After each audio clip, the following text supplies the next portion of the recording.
but I don't want to scare you. It's not going to be as big as the one you have already overcome, which is putting nutrition at the front and center of global development policy agenda. I know the future for the nutrition community and the best for the nutrition community is yet to come. Be proud, bold, and take on this action. With those words, I thank you all and wish you all the best with the conference. Thank you. Wonderful, wonderful, Shahid. Thank you for the inspiration, the encouragement, and saying a few things like they are. I think I especially also valued, your call to remember the importance of equity, even as we wonder, how best to achieve some of the goals that lie ahead. Welcome, Dr. Hariharan. We'd love to hear your remarks as one of our co-hosts today. And as a co-chair for the session. Yeah. Over to you. Thank you, Dr. Purnima and Dr. Shahid. It's a pleasure. I'm MSSRF to join in this very important conference. And, my previous speaker clearly laid down what is, the current scenarios and where we are missing the links and so on.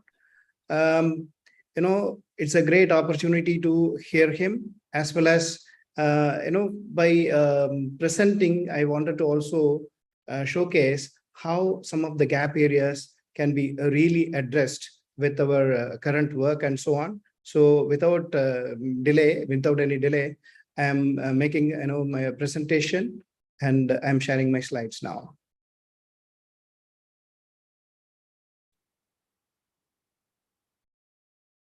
One minute, I will go to, yeah. Is it in the full screen mode, Dr. Purnima? Yeah, thank you. And the topic given to me is bridging the disconnect between agriculture and nutrition in India. But by and large, you are also aware, along with IFPRI, MSSRF, who led the program LANSA, wherein we exactly leveraged agriculture for nutrition and health in this particular region. And this is a very basic information to this August forum. The key issue is malnutrition is a global problem, and so goal number 2, zero hunger, is reminding us to end hunger, achieve food security, and improve nutrition and promote sustainable agriculture. So that is the slogan there. And having said that, we also have the wise words of Professor Swaminathan, who always reminded us agri-horticultural remedies for nutritional maladies and to strengthen the food-based approaches to eradicate malnutrition. And this way, he feels it will be more sustainable and more inclusive, resilient, and also effective. Some of the key issues that was flagged off by my previous speaker. This is the global scenario with respect to 3 in 10 children, stunted children are from India. 53% women in India in the reproductive age are anemic, and so on. When it comes to the agriculture sector, more than 50% of our total workforce is in agriculture. So that is the mainstay of them. And right from the Green Revolution days, these are all the people who are feeding us, and we are eternally grateful to them. And the fluctuating food prices, that is also going to have a very major impact to the, even when I speak about the Indian context, this is by and large the scenario in the whole region as well. And so by having this particular background, how to really bridge the disconnect between agriculture and nutrition. And foundation is always looking at strengthening the whole system rather than specifically addressing a crop or an animal or whatever it is. So right from the beginning, we started focusing on developing a theory called farming system for nutrition. It's highly locale specific, inclusive model based on the natural resources of the region, with a special emphasis that will address the nutritional needs of the farm families, especially farm families, and in the larger context, all the families of the region. Underlying concept is the principle that household food production is important to improve dietary diversity, especially the smallholders. So here we have a 5-pronged approach. Develop and demonstrate location-specific model farming system for nutrition, especially in Orissa. If you visit our Koraput Center, you will always see how exactly this is, how we have developed model in participation with the local communities. And second, this is one of the recent initiative of the foundation, establish grid of garden of nutri-rich plants, along with the Krishi Vigyan Kendras and the state agriculture universities. In every district, there is a Krishi Vigyan Kendra, where small and marginal farmers are receiving very good information. And these are all linked with the experts in the state agriculture university. So MSSRF, with the support of Grand Challenges, has already put up this kind of garden of nutri-rich plants. And right now, National Institute of Nutrition is doing the survey of the impact, how exactly this particular work has really helped in addressing the dietary diversity issues and so on. The third is a very important dimension. See, for example, when we speak about nutrition, it is at the most important to create awareness and also reach out to the last person. Here we have a very wonderful program called Community Hunger Fighters. It's again unique. When it comes to that particular slide, I will speak more about it. And communicating to stakeholders through various media for awareness and behavioral changes. And especially in the project LAMSA, we did it. And from all these dimensions, we also collect evidences so that we can influence policy. And with that, we can always achieve best results. This is what the approach of MSSRF. And when it comes to food-based approaches, it is more on the necessity for improving the diet. That's what the title of this particular conference is also. Transforming diet. Here we are talking about improving diets, including availability and the dietary diversification, both quality and quantity, in order to overcome the issues of malnutrition. This is age specific, location specific, and so on. We have to be very careful in designing how it's more of a participatory thing that is required. And this is expected to provide multiple benefits, including bridging the disconnect between agriculture and nutrition, because the locally made foods are going to really play a major role. And again, some of the, due to the conversion of subsistence farming into semi-commercial farming, we lost many of the nutritionally important crops from the farms. So this will help us to bring back those important material back into the farm. Awareness generation is also very important, and that will lead to consumption of nutritive and balanced diet. Fostering agriculture and nutrition linkages among farmers. Yes, from the Green Revolution days, we saw that the land is also becoming hungry. That's why we have to really exploit the scope of available to intensify the production system. Especially the land also need to have all the nutrition, the soil nutrition also need to be preserved, so that we can expect that particular nutrition to be in our edible material as well. So here, cultivation of pulses. There are very many wonderful material like sesbania and others who can really enrich the soil. And the bund crops, the tur dal and others can grow along the side of a cereal, so that the family will receive all kind of nutritive material into their plate. Harness the homestead land wherever applicable to promote nutrition garden. Here now we are also talking about community gardens, school gardens, etc. And here the focus is more of green leafy vegetable. And this part of the world is also endowed with a wonderful magic crop called moringa. So that is very rich in iron and others. And this will be a wonderful material to remove anemia from many of our people.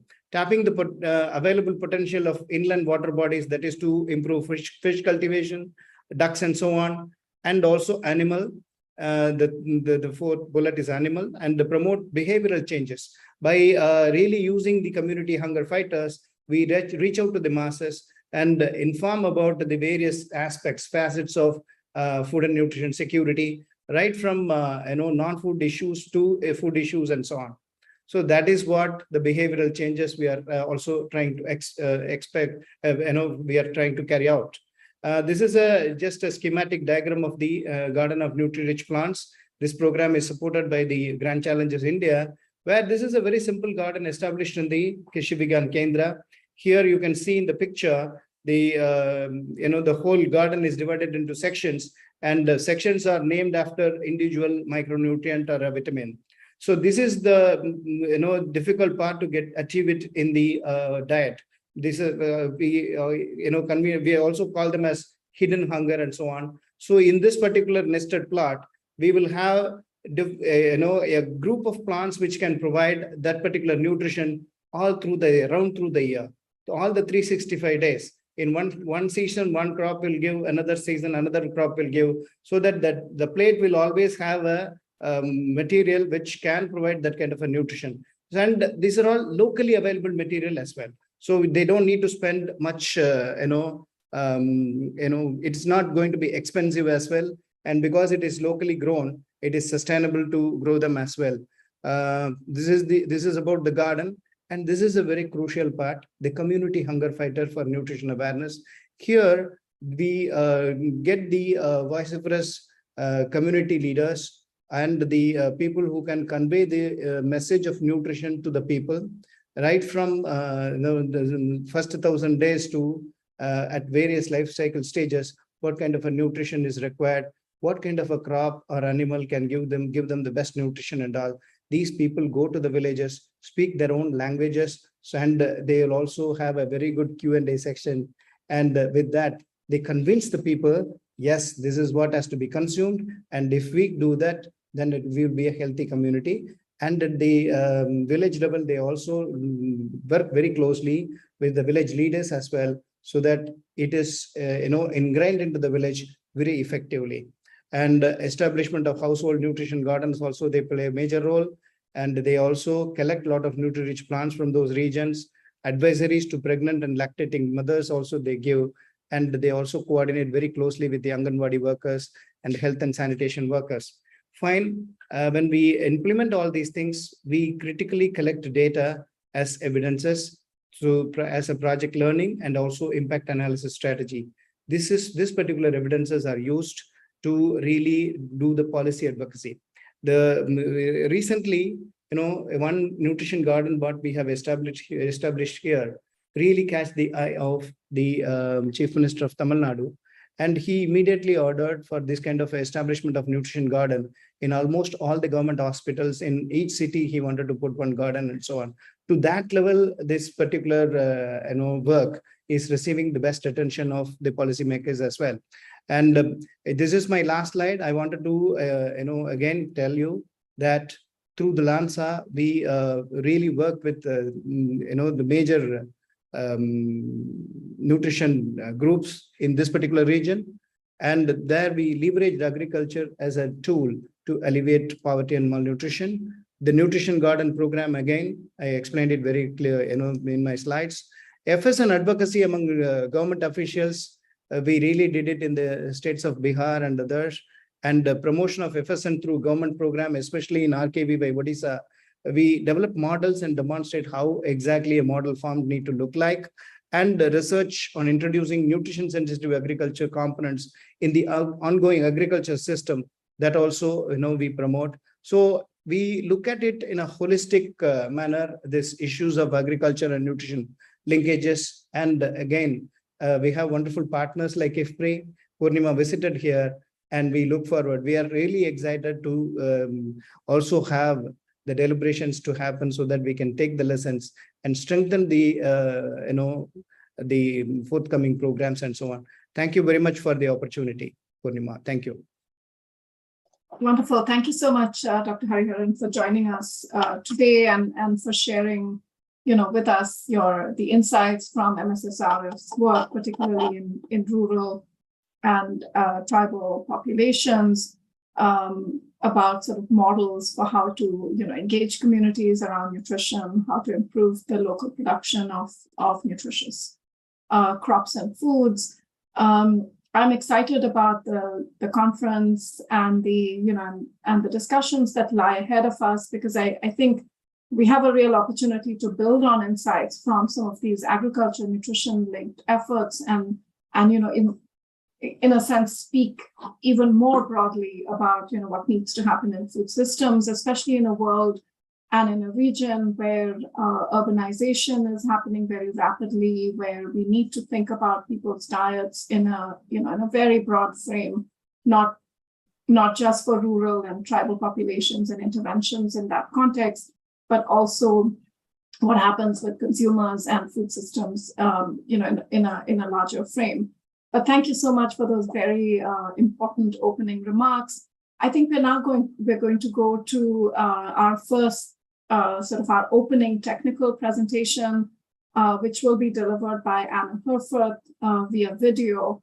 And this first presentation actually focuses on the first set of questions we have. What are people eating? And what can we learn today about what people are eating across South Asia? What data is available to tell us about that? And so we'll hear from Anna Herforth, who designed and worked with colleagues at GAIN and Harvard University and the Gallup poll to design a rapid measure to understand what populations are eating broadly. And it's called the Diet Quality Questionnaire. They just launched their global report and findings a few weeks ago. So we're really happy that she was able to put together a presentation focused much more on South Asia to help us start with that, that opening question of what are people eating? What do we know about what people are eating?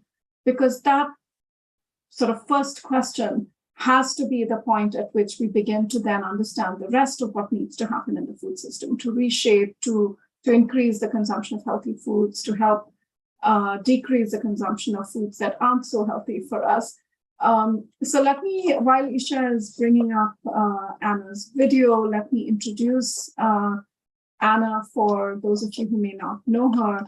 Anna Herforth leads initiatives to improve global food measurement towards food systems for healthy diets. She is principal investigator of the Global Diet Quality Project and builds survey tools and indicators for diet quality monitoring. She's also co-director of the Food Prices for Nutrition project, which colleagues at IFPRI have also been involved with.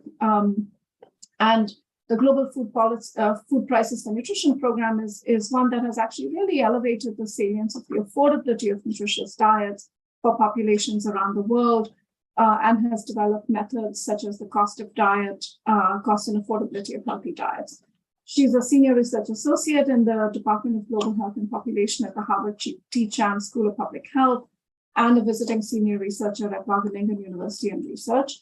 She co-founded the Agriculture Nutrition Community of Practice. And in that sense, I think Anna's work is a great reminder that people anywhere can make great contributions to a field by taking initiatives on really critical things as, even as individuals.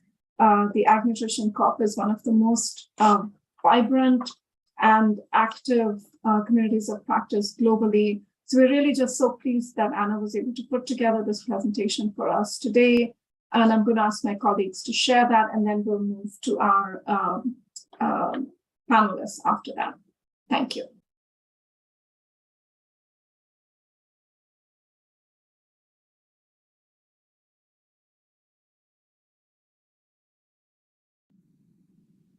Hello, I am Anna Herforth. I'm with the Department of Global Health and Population at the Harvard T.H. Chan School of Public Health in Boston, and I am delighted to join you virtually to share some new results from the Global Diet Quality Project on what is South Asia eating. We've just completed the first round of a survey across multiple countries, covering many in South Asia, which I'll share with you today, the motivation of which was to collect diet data for informed decision-making. Recognizing the diet is a critical public health risk for malnutrition in all its forms, including undernutrition, hidden hunger, micronutrient deficiencies, and diet-related non-communicable diseases. Yet, despite the huge impact of diet on public health, most countries, including in South Asia, have had no recent nationally representative dietary intake surveys in the general population. And the main reason driving this is that collecting dietary data typically requires high costs, time, expertise for both the data collection and the analysis. And so it often isn't done. Yet without diet data, it's really difficult to see the problem clearly and what is such a strong impact on nutrition and public health. We do know that access to healthy diets in South Asia is low. And coming from the State of Food Security and Nutrition in the World report last year from the United Nations, an estimated 70% of people in South Asia cannot afford the least cost form of a healthy diet in the market. And a healthy diet costs over 4 times the minimum cost of just meeting energy needs only from starchy staples. And we can see, looking in the pie chart of the cost of a healthy diet in South Asia, on average, that cost is about $3.39 at purchasing power parity international dollars. And 40% of that is coming from fruits and vegetables, and another 40% from protein-rich foods from animal source or plant source. And only less than 20% is coming from starchy staples, oils, and fats. So the cost is really being driven by the nutrient-rich, more perishable, non-staple foods.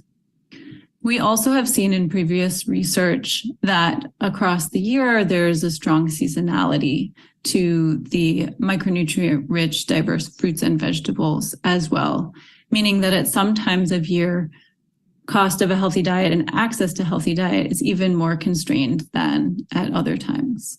So we have this information based on food prices and income data, but what about what people are actually eating?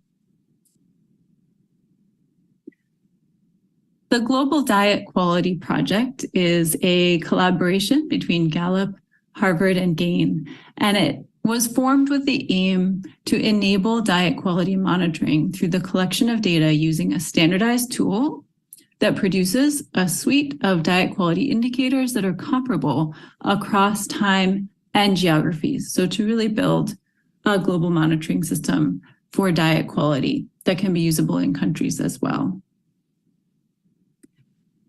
The Diet Quality Questionnaire, or the DQQ, was developed as a tool to rapidly assess diet quality at population level. And the approach of the DQQ is to ask yes or no questions about the foods that were consumed in the previous day. That covers 29 universal food groups. The food groups are the same across countries, but the items themselves are adapted to each country. And you can see here what it looks like. The country adapted questionnaire for India is shown here. This is the whole thing.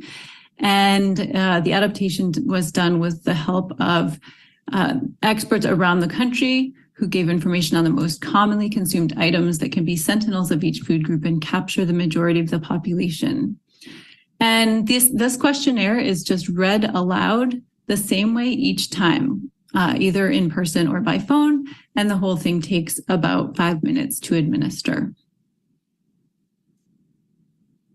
The 29 food groups captured in the DQQ include a diversity of plant source foods, as well as a diversity of animal source foods, and foods to limit, which tend to be high in sugar, salt, fat, saturated fat, or processed and red meat. And these food groups were handpicked in order to compute our core diet quality indicators, which are pictured here among many other indicators that can come from the DQQ. These are building on a lot of work that's been done over the past many years by the global nutrition community. So on the one hand, we have dietary adequacy indicators. One of these indicators is the minimum dietary diversity for women indicator, pictured here in the FAO guide to measurement. And this is an indicator of nutrient adequacy for women aged 15 to 49 years of age. We also have an indicator of food group adequacy called All5, which captures the percent of the population who has consumed all 5 of the food groups, which are most commonly recommended across countries. And on the other hand, we have new indicators on the protection of health against non-communicable diseases.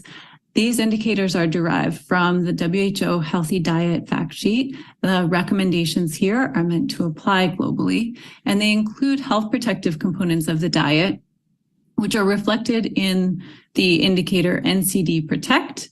It reflects consumption of abundant fruits and vegetables, whole grains, pulses, nuts and seeds, and fiber. And we also have an indicator of dietary risk factors for NCDs that increase the risk, called NCD Risk, which captures food groups associated with excess sugar, salt, total unsaturated fat, and red and processed meat. The DQQ has been implemented now in the Gallup World Poll, which is a multi-topic survey covering the globe. It's been implemented so far in the countries you see in blue here, which cover, they represent 2/3 of the world's population. And the data that I will tell you about today in this presentation cover 5 countries where data were collected in South Asia, including Pakistan, India, Nepal, Bangladesh, and Sri Lanka. Also, the DHS is using the majority of the DQQ questions, the same question adaptations, to collect data among women and infants and young children in the demographic and health surveys. So in the Gallup World Poll, which is the results I'll share today, the data were collected in nationally representative samples of 1,000 respondents per country, except for large countries. In India, 3,000 respondents were sampled age 15 and older, including both women and men. The data were collected between July and March of last year, and most of the interviews were done face-to-face, except for in Sri Lanka, where they were done by mobile phone. And the interviews were conducted in 17 languages across the region. So what is South Asia eating? Not too surprisingly, lots of the usual suspects. We see the food groups consumed by over half of the population here, where the food group shows up in over half the population, you see a little flag. And the most commonly consumed food groups in South Asia include the staple grains, such as white rice, pulses, such as dals, sweetened tea or coffee, and fluid milk, which tend to move together in South Asia, and other vegetables, which are not dark green or orange. Also, quite a number of countries where white roots and tubers, such as potato, are common. And whole grains, the countries where breads made from atta are commonly consumed, are showing up with most people consuming whole grains, and fewer consumers of fruits, fish or seafood, and sweets, but it's still over half the population in the countries pictured here. So looking at how these food groups combine in the first indicator, the minimum dietary diversity for women, I've put the South Asia results in global context here on the side. And we can see here that some of the South Asian countries are quite low for MDDW, in particular India, which has a percentage of women consuming MDDW that is significantly lower than the rest of the region. Less than half of women consuming MDDW. On the other hand, in Sri Lanka, most women are consuming MDDW, which is significantly higher than the rest of the region. And we see urban and rural differences in all of the countries, although they're only significant in India and Nepal, where far fewer women are consuming MDDW in rural areas. And the country-adapted DQQ here, it addresses issues of standardization in collecting this indicator, which many countries or even projects have been interested in collecting, and builds capacity to be able to scale up measurement of this indicator much more easily than methods that were less standardized up until now. So we've partnered with DHS in standardizing the questions for each country to be able to measure the MDDW consistently. Turning to the all 5 indicator, again, looking at the rest of the world, we see here, this is the 50% line, the vertical line here, and we see that in most countries, most people are not eating diets that would even minimally follow food-based dietary guidelines. And we can see this because if no amount of the food group was consumed, then definitely people were not able to meet the recommended amount of the food groups in dietary guidelines. We know from previous work that was published by the FAO that 1.3 billion people in South Asia cannot afford a healthy diet covering these same 5 food groups. And with this data now on what South Asia is eating, what we see is that 1.3 billion people in South Asia are not consuming all 5 of the same food groups. We don't know the amounts they're consuming, but we know that at least 1.3 billion are not consuming diets consistent with dietary guidelines. And we see again some urban-rural differences significant in Nepal and in India, where rural people, again, are consuming, fewer rural residents are consuming all 5 recommended food groups than urban residents.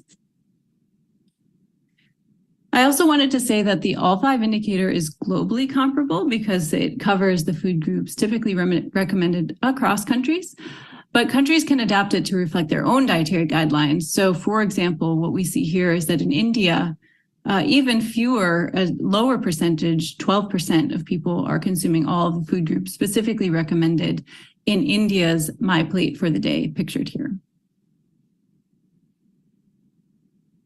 Then if we turn to dietary factors related to NCDs, we see similar levels of dietary risk factors for NCDs across South Asia. So those are, again, the food groups associated with excess sugar, salt, fat, saturated fat, and processed meat.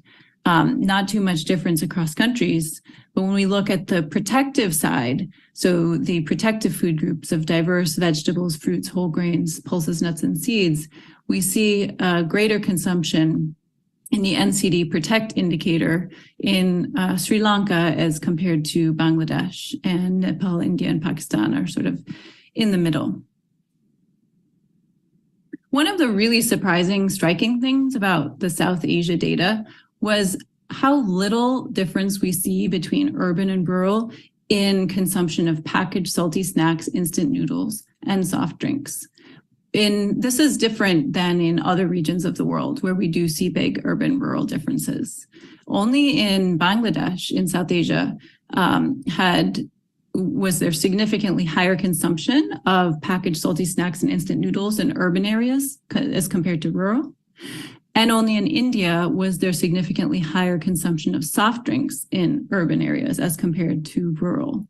And the numbers you see here are generally representative. Across South Asia is about a quarter of people consuming packaged salty snacks and instant noodles, and about 13-14% consuming soft drinks on average. And we also see that in most countries in South Asia, again, with the exception of Bangladesh, we don't see a difference in consumption of these food groups between those who reported having enough money for food or not having enough money for food. So really what this data is showing is the reach of these ultra-processed types of foods into rural areas and food insecure areas where consumption is quite high, even among those who are food insecure. And these foods are available and competing with the diverse and nutrient-rich options which could be available as an alternative. So I've shared a few of the indicators with you here. These indicators that I've gone through today, as well as some other ones, are available.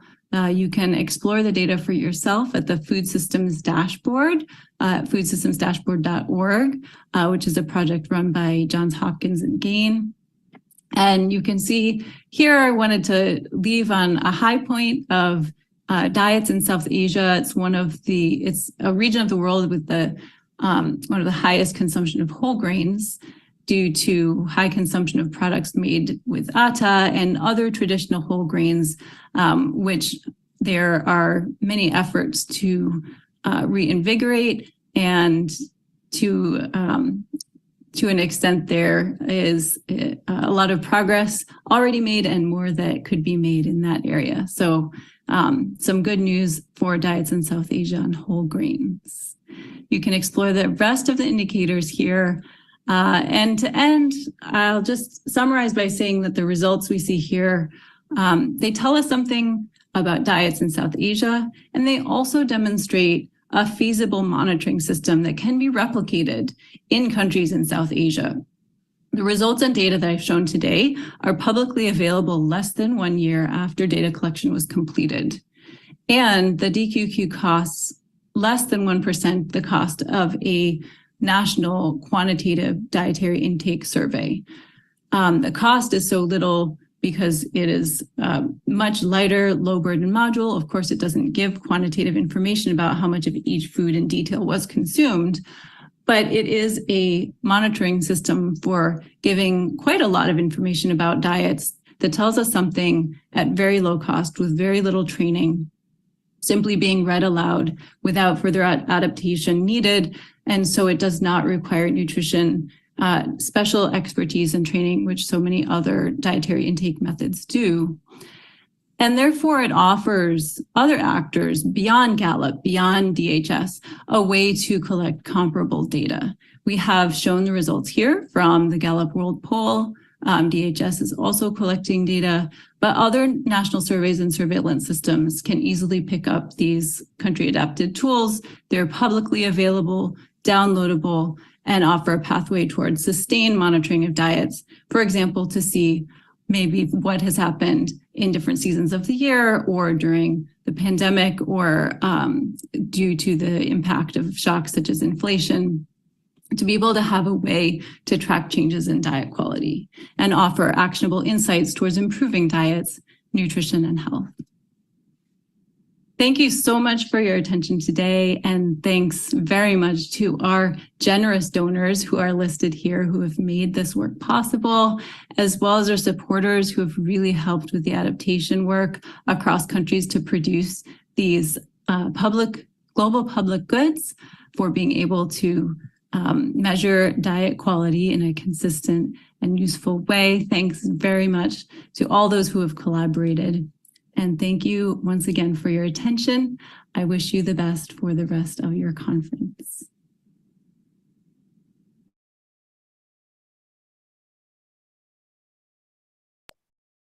Wonderful. I hope I can see lots of wonderful reactions on screen, thumbs ups and hearts. And I really wish Anna were here, but we are glad that she was able to value her sleep, and also an important component of healthy lifestyle, and at least be able to share these very interesting results with us online. I would actually now like to welcome our three panelists. So Tim Krupnik, Subbarao Gabarapu from National Institute of Nutrition, and Sudha Narayanan from IFPRI. Tim, Subbarao, Sudha, could each of you kindly turn on your videos so I can go ahead to introduce each of you. Again, I think we have an opportunity to demonstrate a really interdisciplinary panel, which will comment both on perhaps on Anna's slides, but I know each of you has also brought your perspectives from the worlds of research and science that you inhabit to offer your remarks on different, how different things in the food system affect what we are learning about diet. So let me introduce the three of you first, and then I'll hand to Tim first, and then Sudha, and then to Subbarao. Okay, great. So Tim Krupnik, welcome. Tim is with CIMIT and based in Bangladesh. He leads a transdisciplinary multicultural science team that works to raise farmer productivity, increase resilience, and improve livelihoods and diets. Tim has over 20 years of research experience and has been based in the Global South for much of his research career. He is CIMIT's lead for agro-ecosystems and food systems in Asia, and also country representative for research and partnerships in Bangladesh.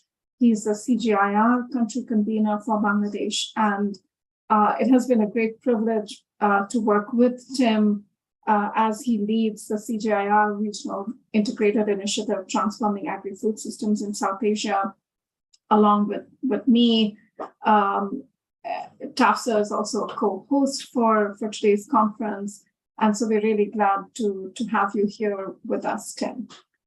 Sudhana Raiman is a research fellow with the International Food Policy Research Institute. She was probably previously a researcher, not probably, most definitely, previously a researcher with the Indira Gandhi Institute of Development Research in Mumbai.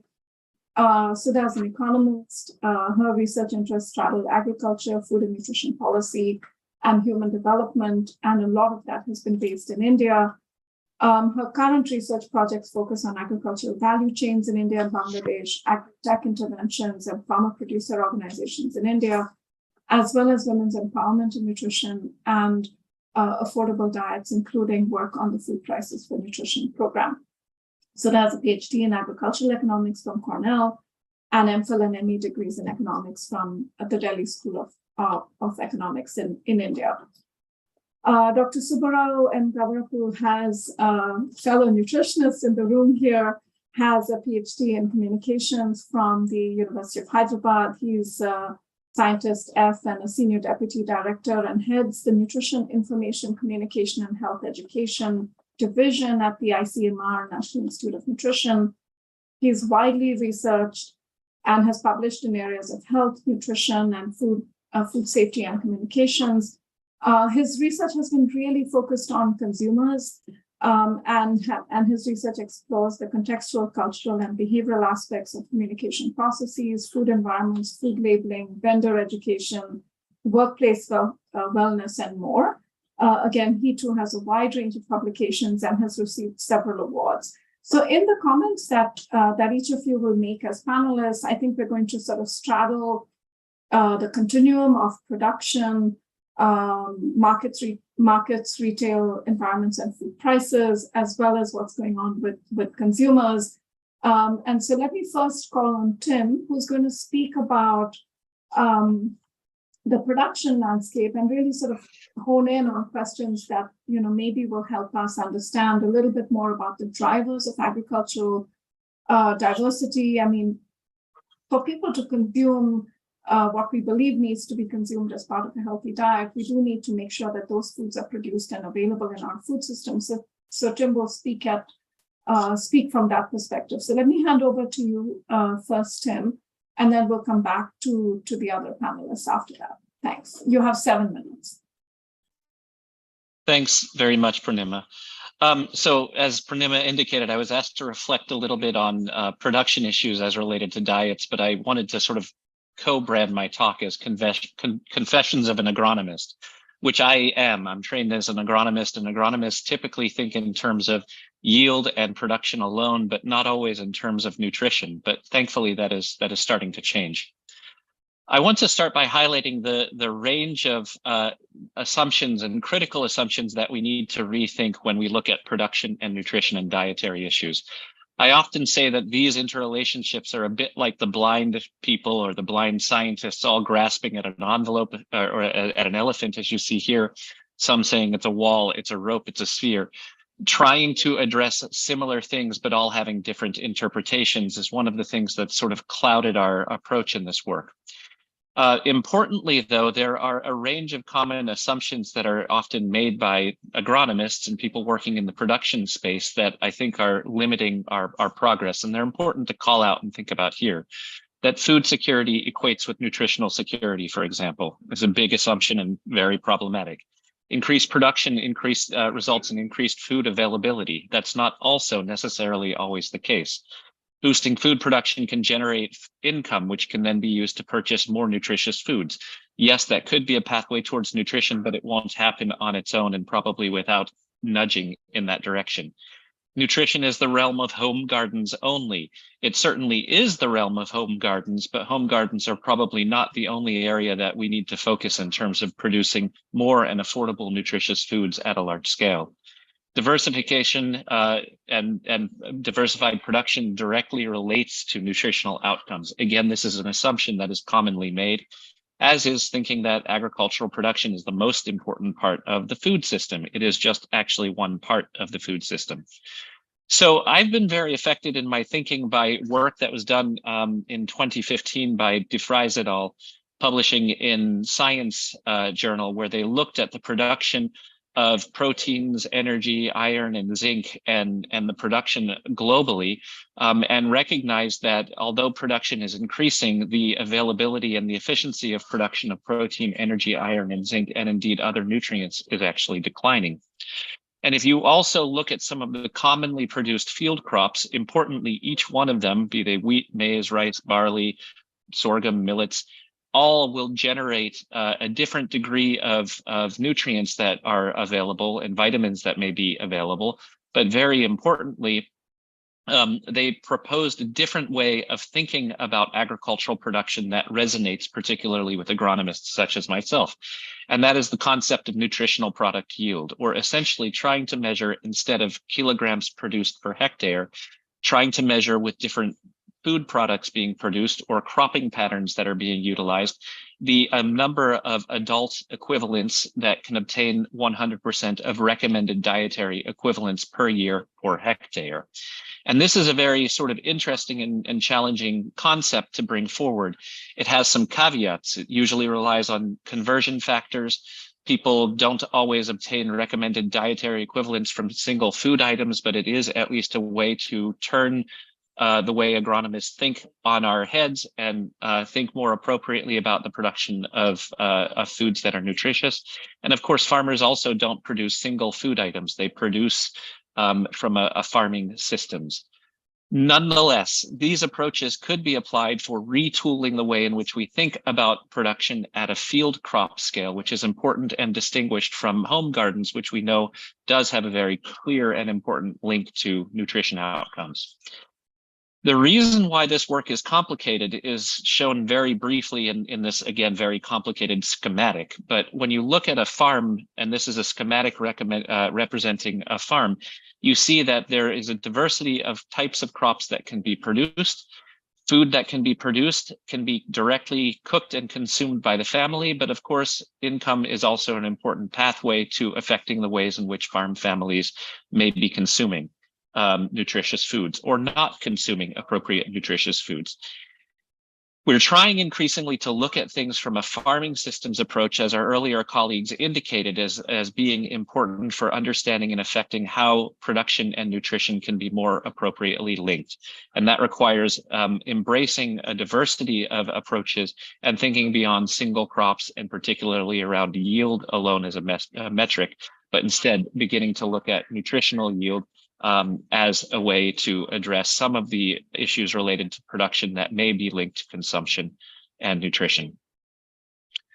One way in which we've started to do this work very briefly in the Transforming Agri-Food Systems in South Asia initiative that I co-lead with Purnima is to redesign field-scale cropping systems. And we are just starting work, for example, in Bangladesh, where we are working with a large number of farmers across a large number of villages, where we are asking farmers to score their preferred cropping patterns, and meaning the number of crops and which crops and species they choose to grow in their fields, differentiated by men and women, and then trying to identify potential alternative cropping systems that may have a higher nutritional yield, but are also important for generating profitability, because again, farmers will sell a proportion of what they produce. And that are also beneficial with respect to environmental outcomes. This is very early work that we are just starting, but our approach to this ideally will generate information on nutritional yield and how nutritional yield may or may not trade off with other production pursuits and preferences of farmers, and can be utilized later on as we complete this work over time to inform and ideally affect policy and extension approaches in Bangladesh and elsewhere. I want to say one last word about TASA, or Transforming Agri-Food Systems in South Asia, the initiative that is co-sponsoring D4N this year. We're very proud to co-sponsor D4N. This initiative is one of the CGIAR research initiatives that have been launched in the last year that address critical food and production issues globally, although transforming agri-food systems in South Asia does focus regionally specifically on work in India, Nepal, Pakistan, and in Bangladesh.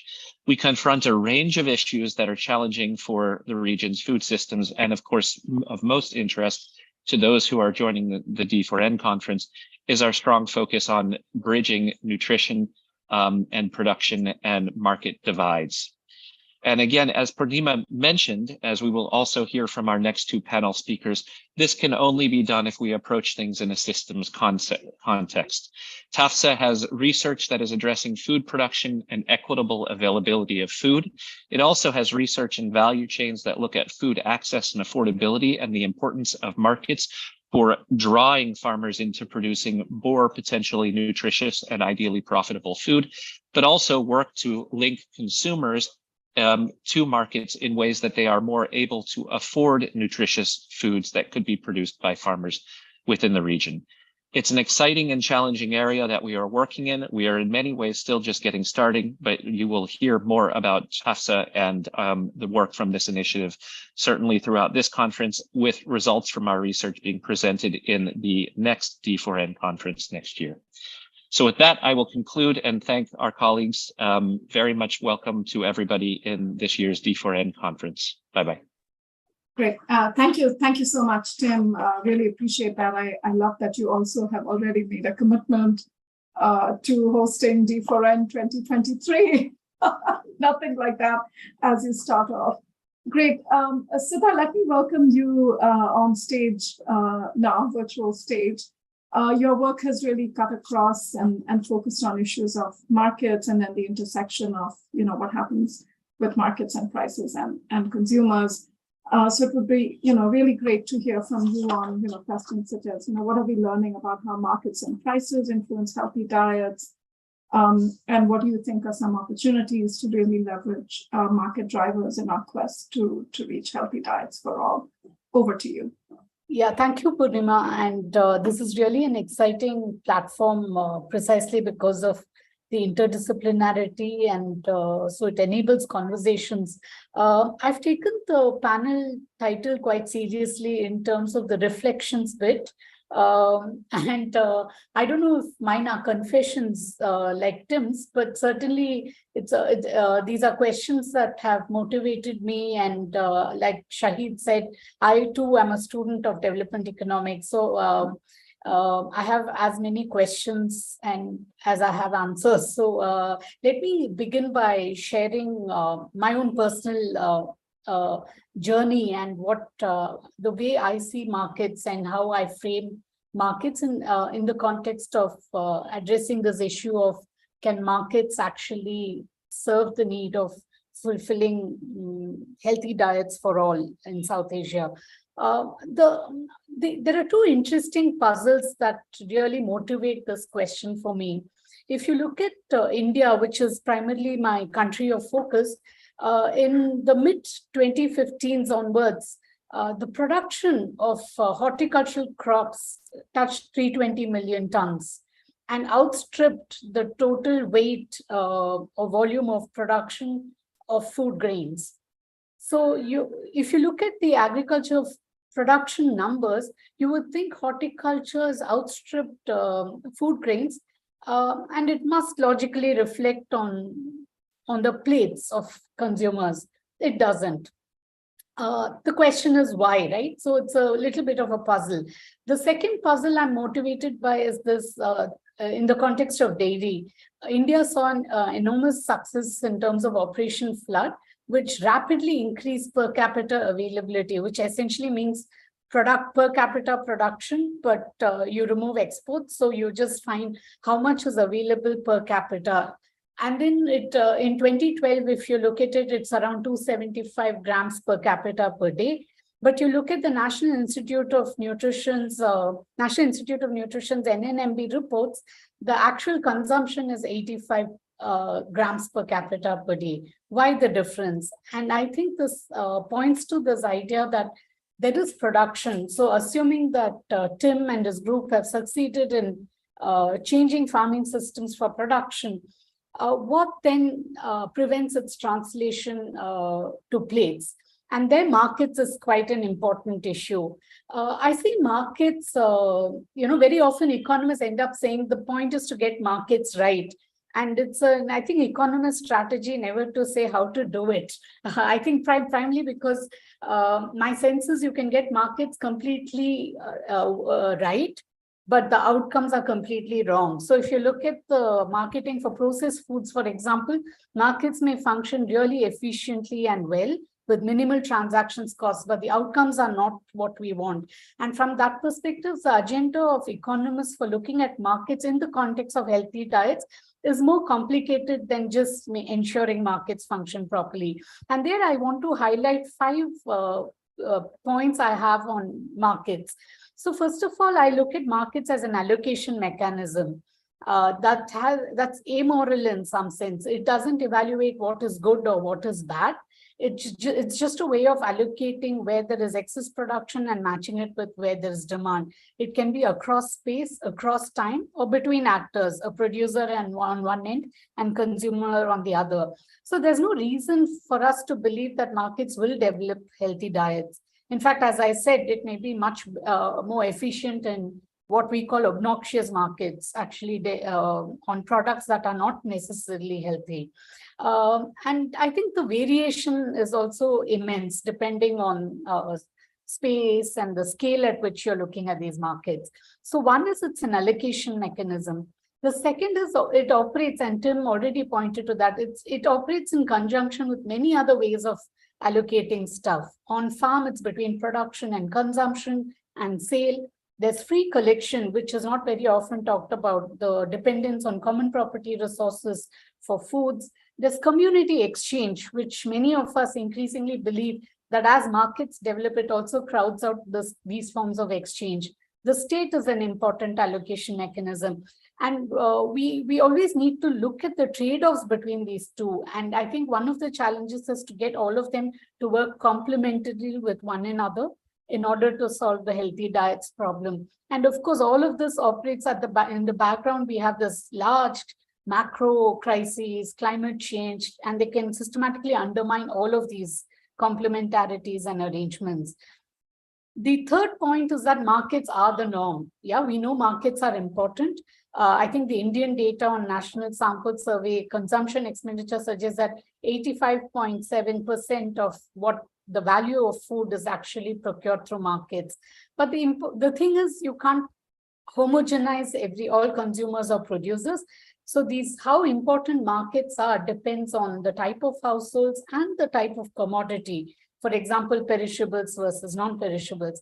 But one of the things that I think economists have not have worked on, but not in a systematic way, is to look at the notion of processing. So the produce is very different from processed food. And as you have more processing and the more distant the food item is away from the raw material, the more likely it is to not only pass hands through processors, but also through many more intermediaries. So that the distance between the farmer who produces the raw material and the consumer becomes wide. And the farmer himself or herself also becomes more of a consumer than a producer as processing becomes more and more important. And there the midstream becomes very critical. There, I'm not surprised that Anna found that there's not much rural-urban difference between what is consumed in terms of processed foods. It's partly because midstreams players make the markets. For example, when you believe that fortune is at the bottom of the pyramid become consumers that you systematically target. And so markets are often created by the midstream to sell and viewed as consumers rather than as producers. So I think the way in which these markets are structured are also different. Now, coming to the household type, so one is this idea of midstream markets, but where produce is consumed closer to its raw form, there you have all of these conflicts between amongst producers about whether to sell or to keep. And there are 3 issues that seem to matter quite a bit on the basis of my own research. One is, as your formal milk markets develop and the greater the value of the produce in the market, the larger the cost it is of you to hold back and consume it yourself. So in our daily work, we find that where formal milk marketing channels are very intensively present, there actually the consumption of household milk goes down, because now the cost of your own self-produced milk actually goes up because the market values it more than you do. So in some sense, we call it the shadow price of milk goes up. The second is the cost of production. So when you look at farming systems and the use of external inputs, pesticides, insecticides, and horticulture, for example, as the cost of production goes down, it has the same impact. So again, the cost of production increases the shadow price. The other is quality dualism. The market rewards high quality produce. So the low quality often makes its way to the poorer consumers. So this is again an issue that needs attention because the quality of produce could also map onto nutrition content or food safety issues. So these are the kind of issues that I'm close to running out of time, but I'll just end by saying that the midstream has not got enough attention, and that's perhaps one thing that is critical to ensure good quality produce and healthy diets on the consumer's plate. And there I want to also highlight a little bit on the issues that face retailers. So if you look at retail stores, supermarkets, even the shelf space on what is kept is actually, there's a market for that, where the producers who pay more actually get more shelf space. If for informal stores in rural areas, margins begin to matter. And these are all under research when you look at markets in the South Asian rural context in particular. So what do you do about it? Now, leveraging market drivers, there are two broad approaches. You can either shape the market or fix it, or you can say that these markets are a big beast and we don't have much control. So you address market failures and look at institutional interventions that actually complement it. So where markets fail to deliver healthy commodities, then we look at state intervention or institutional interventions or behavioral change communications. So these then have to be large enough to outweigh the negative forces of markets and processed foods. The other way is to actually shape the market and fix it. So here you can have an iron hand approach, which is like mandatory food fortification of ensuring food safety regulations, or shaping the food environments, like banning the sale of junk food, or actually preventing advertisement for junk food and so on. And these are much easier to do as opposed to price controls and sin taxes. Sin taxes are easy, but it's difficult to say how effective these are. And with price controls, one of the conflicts that we have is anytime you subsidize healthy foods, it's also a disincentive for producers to innovate with healthy foods. So we have this conflict that has to do with any price-based intervention. So I'll stop there, and apologies for going over my time. But thank you very much for this opportunity, and I look forward to discussion. Yeah, thank you, Sudha. So, we will have to wrap the whole session up in, in another 10, 12 minutes. So I want to encourage the panelists who've been really incredible to please take a look at the Q&A while we have our last panelists come on, so that, we can address some of the questions that have come up by typing in answers in particular. So let me welcome you, Subbarao. I think it's great that we can get to close this panel by talking about people. People as consumers, people who are making choices, or sometimes people who don't have choices about what they can eat and not eat. So I was wondering if, you could reflect on, what do you see as sort of, the landscape in terms of the role of information and how it interacts with what, what we are seeing in the sort of area of, what people are consuming. Why don't we open with your insights on that? And then, maybe you could also touch upon what are some of the opportunities for us to leverage the role of information and information-oriented interventions. So they're alluded to, for example, behavior change, but there's also other types of informational nudges, etc. So why don't you take it over? Right. Thank you, Purnima. And I'm very happy to represent the National Institute of Nutrition, which is also a partner in this conference. And this is my second conference beforehand, and I'm very happy to be part of it. Yeah, I mean, the panelists earlier and also the speakers before them have spoken about a variety of things wherein the individual's behavior has been stressed upon continuously. And yeah, I thank Dr. Sudha for making a segue into my remarks.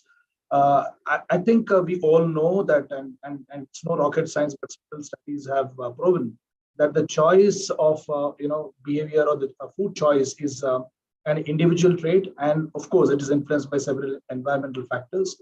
The individual influences could be a wide-ranging array, including taste, cultural factors, convenience, affordability, availability, which are again determined by the environment as well. And the individual food choices are made based on several things, including the history and culture of the consumer, but also environment, the food environment, as Dr. Sudha has already put. Changing the food environment can be an important factor.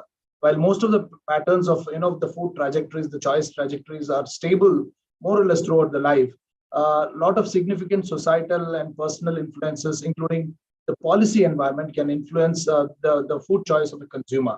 And this is where information can play an important role. While I can't share all the experiences and experiments from our research, definitely I'm left with a lot of exasperation as to what communication or information can actually do. The topic that has been given to me is about information, but as Purnima has rightly said in her introduction, that I will assume that you meant behavior change communication, information dissemination, and all forms of making information available. But the nutrition information can play a great influencing role in changing the food environment in a way. But of course, individuals may or may not choose to adopt all the strategies that the information talks about. But what is important is not just the numbers of how many we reached and what information we gave, but the most important thing is information authenticity, the authentic information, and it should be continuous, reiterative, and reinforcing. And very, very important environmental influences are the price, the availability, accessibility, and affordability. But very few very few research studies have talked about two other aspects in assessing the food environment and designing information accordingly. That those two are the acceptability of foods that are available locally. Dr. Sudha had spoken about creating, reducing the distance between the produce and the producer and the consumer. So I think that is where the acceptability of locally available foods comes. And also the accommodation is another aspect. So the 5 A's of food environment are very important. These include availability, accessibility, affordability, which are often studied, but also the acceptability and accommodation. Accommodation is the vendor or the food environment should be able to accommodate what the consumer needs, and the consumer should be able to accommodate in his or her diets as to what the vendor or the market is offering. So in addition, consumers have access to several different types of communication now, and it makes the entire nutrition communication environment a bit complex. Each of these plays different roles in decisions, and they are not systematically coordinated. There is no unison in the kind of information that is going from different stakeholders. This lack of coordination would not be unexpected though, because there are public agencies, private organizations, industries, and most importantly, the marketing and advertising groups, which are also talking about this. One of the questions I see in Q&A is about why can't we make the healthy foods trendy, like the foods that are marketed and advertised, junk foods that are marketed and advertised. I think here information can play a role, but our studies on labeling, again, which is seen as a information tool for promoting healthy food choice or discouraging consumption of unhealthy foods, has shown that it can make the policy environment conducive, but it is not just enough, because if there is a lack of basic nutrition literacy, it will not, the information, any amount of information that you give to the consumers will not go too far. Also, on the contrary, our recent study during the COVID time on infodemic, the term I'm sure you're all familiar with, the deluge of information that we have, infodemic during pandemic and how it has shaped the nutrition and food safety related habits of the people. What we've observed is when there is a high risk perception and enhanced self-efficacy, there is a likelihood of using the information for behavior change. Otherwise, it's very difficult to bring about behavior change. So therefore, one important task of making information available to consumers should also be to enhance the risk perception and foster the self-efficacy. So as it's obviously we all know that there is a power in information, but that can be harnessed only when it is seen as a tool by the consumer and not as a burden. To continue with the next point on the opportunities to leverage information, I have only one or two key points to make. The information should be context and culture specific that we all talk about, but how it ties the agriculture, the markets, and also the entire food policy environment is very important. And there, how information can make people participate, in these processes is something that we need to work on. And also the power of authentic information can be realized provided that there is conducive environment, not only at personal level, but also at interpersonal level.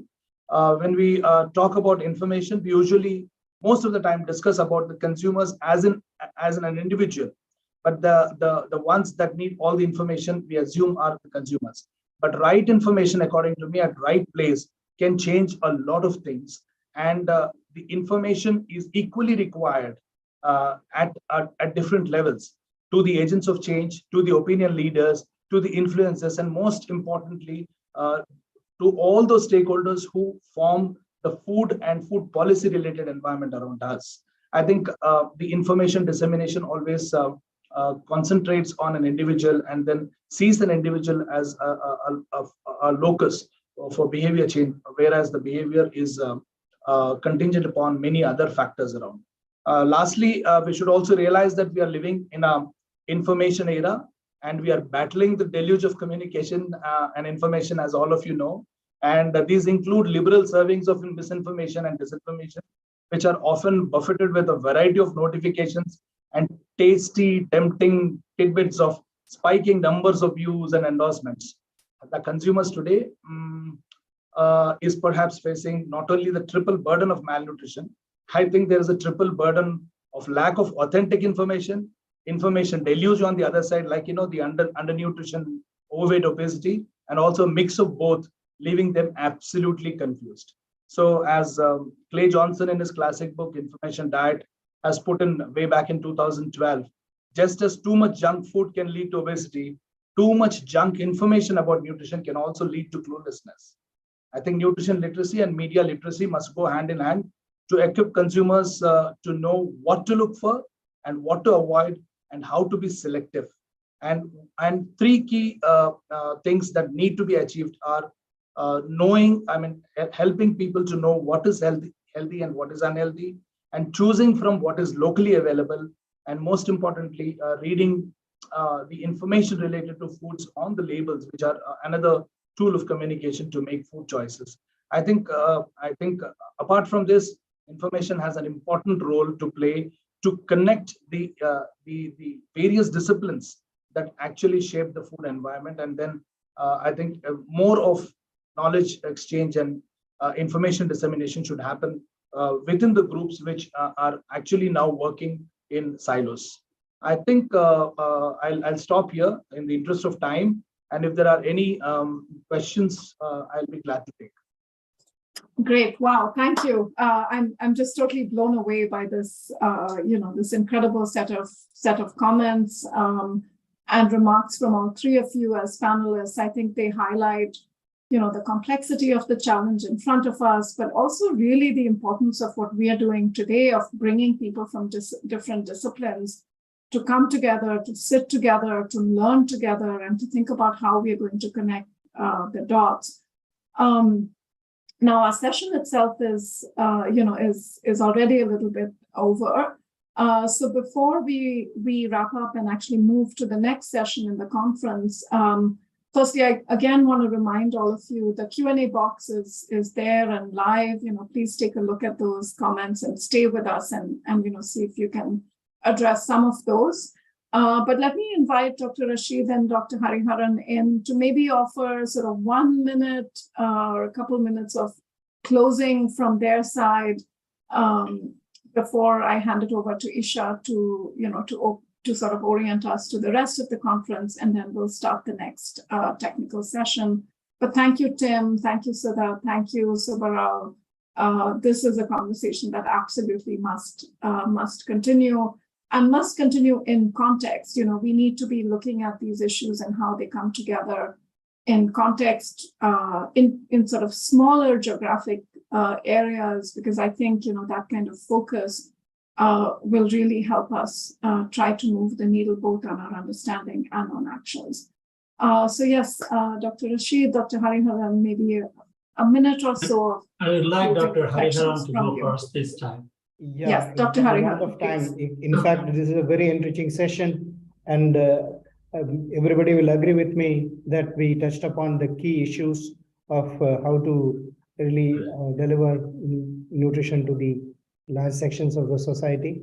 There are a lot of questions now coming in the QA box, and I request all the speakers to provide the answers and also share your papers, so that it will be easy for all the members to really understand. And I agree with Purnima that this is a forum which really connected us together, and we let us see, a consortium from here, so that we can start working on a larger program to deliver really the real delivery of nutrition to the people.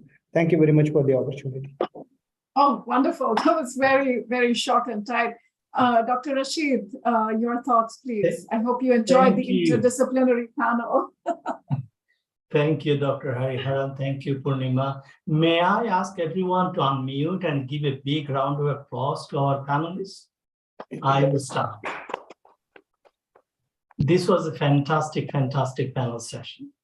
So I'll not spend much time, but I'd like to highlight a few points. From Anna's presentation, I understand that the QQ survey, these are not expensive, but we continue to debate about this in our region. So my request to Tim and Purnima, under TAFSA, under our other projects, let's try to convince the Planning Ministry and BBS and other relevant statistical agencies to include that module into the demographic and health service. I think we can do it. I think that will be a good contribution. Now, coming to Tim's presentation, Tim, good confession, you are redeemed. If I'm the priest, you are redeemed, because this is what happens when you come on an interdisciplinary platform. You suddenly realize that you need to make confession. You have limitations, and the humanity comes in. So Sudha, you are also redeemed, but I think I will still have to work on redeeming myself, because economic theory and the practice contaminated some of my thinking. Now, talking about markets, I'll just take one point. I think the issue that Sudha pointed out, it is extremely important issue. The horticulture issue that she's talking about for India is also true for Bangladesh. Last week, I had meetings with the Minister of Agriculture and Minister of Food. In both cases, I was shocked to know that Bangladesh had the agriculture, fruits and vegetable production in Bangladesh increased 7-fold since 2012. So that the aggregate level you have it. Why don't you see it at the consumption level? I was reading a paper by Derek Hedy and others. They see that that gap is really high. So we really need to work on it, maybe under TAFSA, maybe under other projects, to figure out why that is the case and provide some rigorous response for the policy actions can be taken. I really liked Mr. Subbarao's comment on the information. This goes back to the real challenge that the world is confronted with today. Junk food is bad for nutrition. Bad information is also bad for nutrition.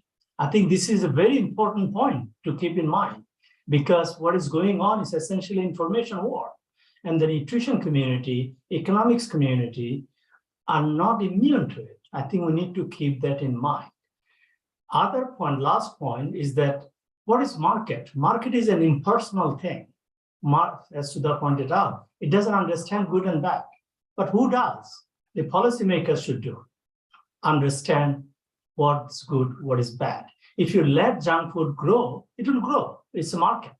Markets follows the contestability and others. But unless we take this point seriously, that it has a policy implication, it has health implication, it has overall growth implication for the future, we will not make it out. So I hope this community, this platform will continue to work on that and take me as an assistant to work with you all. Thank you so much. Wonderful. Thank you so much, Shahir. I cannot sort of wait for the follow-up national dialogues that we are planning after this D4N. I think it's going to be really critically important. Great. So I want to deeply apologize to my colleagues who are on the next session. I just think this was such an incredibly engaging opening plenary. I want to ask everyone to stay with us as we move into the next session. And so let me invite Isha to present an overview of the conference, and then she will hand over to the chairs and co-chairs for the next session. Thank you all so very much. This was really fantastic. Isha, over to you. And we will all still be here for the rest. Thank you, Purnima.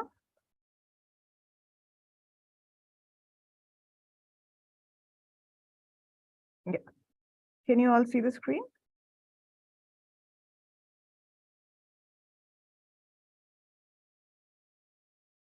Yes, I can see. Hi, is the screen visible and the audio is visible? Audio is, sorry, audible? Audio is good. Audio is good, Isha. Please carry on. We have some screen blackouts, so we'll have to. Oh, yeah, we are trying to fix that at the back end. Okay. Thank you everyone for joining the opening plenary, and as we move to our thematic sessions, I would just like to take you through the conference overview. So to begin with, this is our 5th edition overall for Delivering for Nutrition in South Asia, and our 2nd regional conference and our 3rd virtual conference. The entire conference is based on submitted abstracts, and we received a total of 158 abstracts, out of which 116 were research abstracts and 142 were implementation abstracts. 50% on the abstracts focused on the evidence on dietary practices. I know there is a box there, you can't read it. They are based on the evidence on dietary practices. A total of 33 abstracts were programmed for oral presentations, 82 abstracts were programmed for poster presentations. And as you can see, we have today 6 countries represented: Bangladesh, Bhutan, India, Nepal, Pakistan, and Sri Lanka, across all the 5 thematic sessions that we will be having in these 2 days. And the clips that you are seeing are from our last year conference. As part of the pre-conference workshops, we had 2 workshops yesterday. One was organized by World Food Programme on the landscape analysis of micronutrient deficiency in South Asia, and the other one was organized by Tufts University and Agriculture, Nutrition and Health ANH Academy, which was on a tool called Scanner, Resources and Guidance for Interdisciplinary Research in Agriculture, Food System, Nutrition and Health. Both the pre-conference workshops were very well attended by participants from the South Asia region, as well as for the ANH workshop, as well as from the global, there was global participation as well. So now coming to the 2 days that we have. Today, we already started with the opening session, and we will continue with the thematic session 1 on the same link right now, which is on maternal diets, determinants, and interventions in South Asia.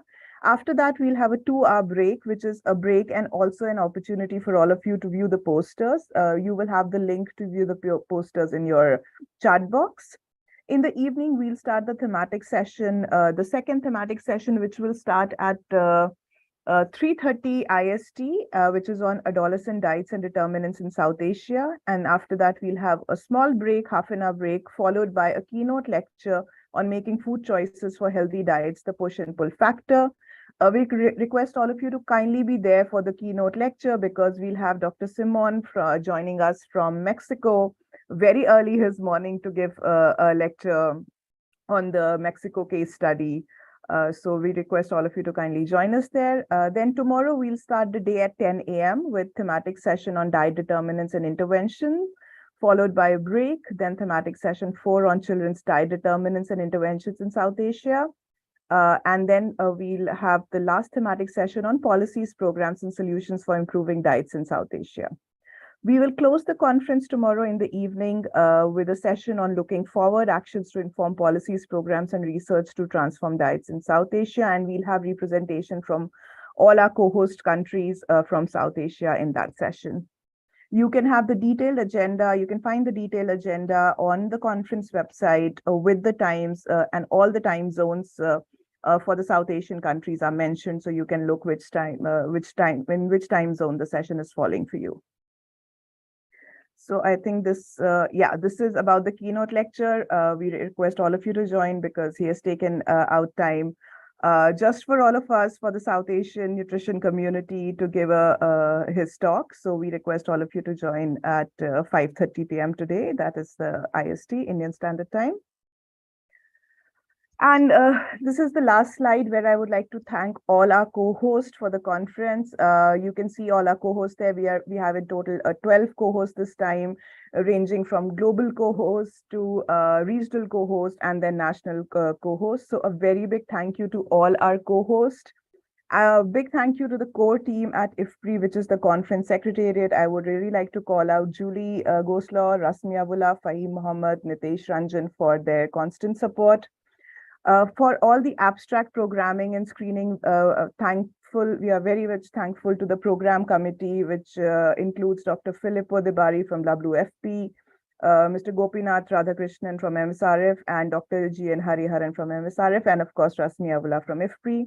And a big thank you to all the individuals from all our co-host organizations, as well as from IFPRI, who are doing all the back-end work and in managing the sessions and making this a well-oiled machine for all of us. So thank you so much. And now I think we'll move to the next session. Purnama, is it okay, or do you have any closing comments?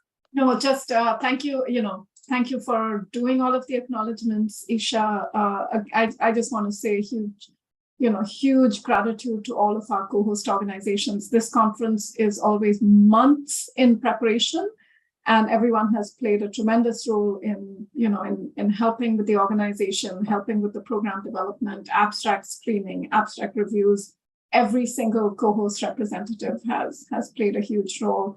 But yes, thank you to you and to the core secretariat team that has worked so hard to pull things off. Let's move to the next session.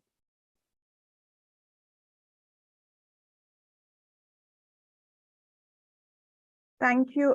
Thank you so much. Thank you so much, Purnama. And as we move to the next session, just give me a second.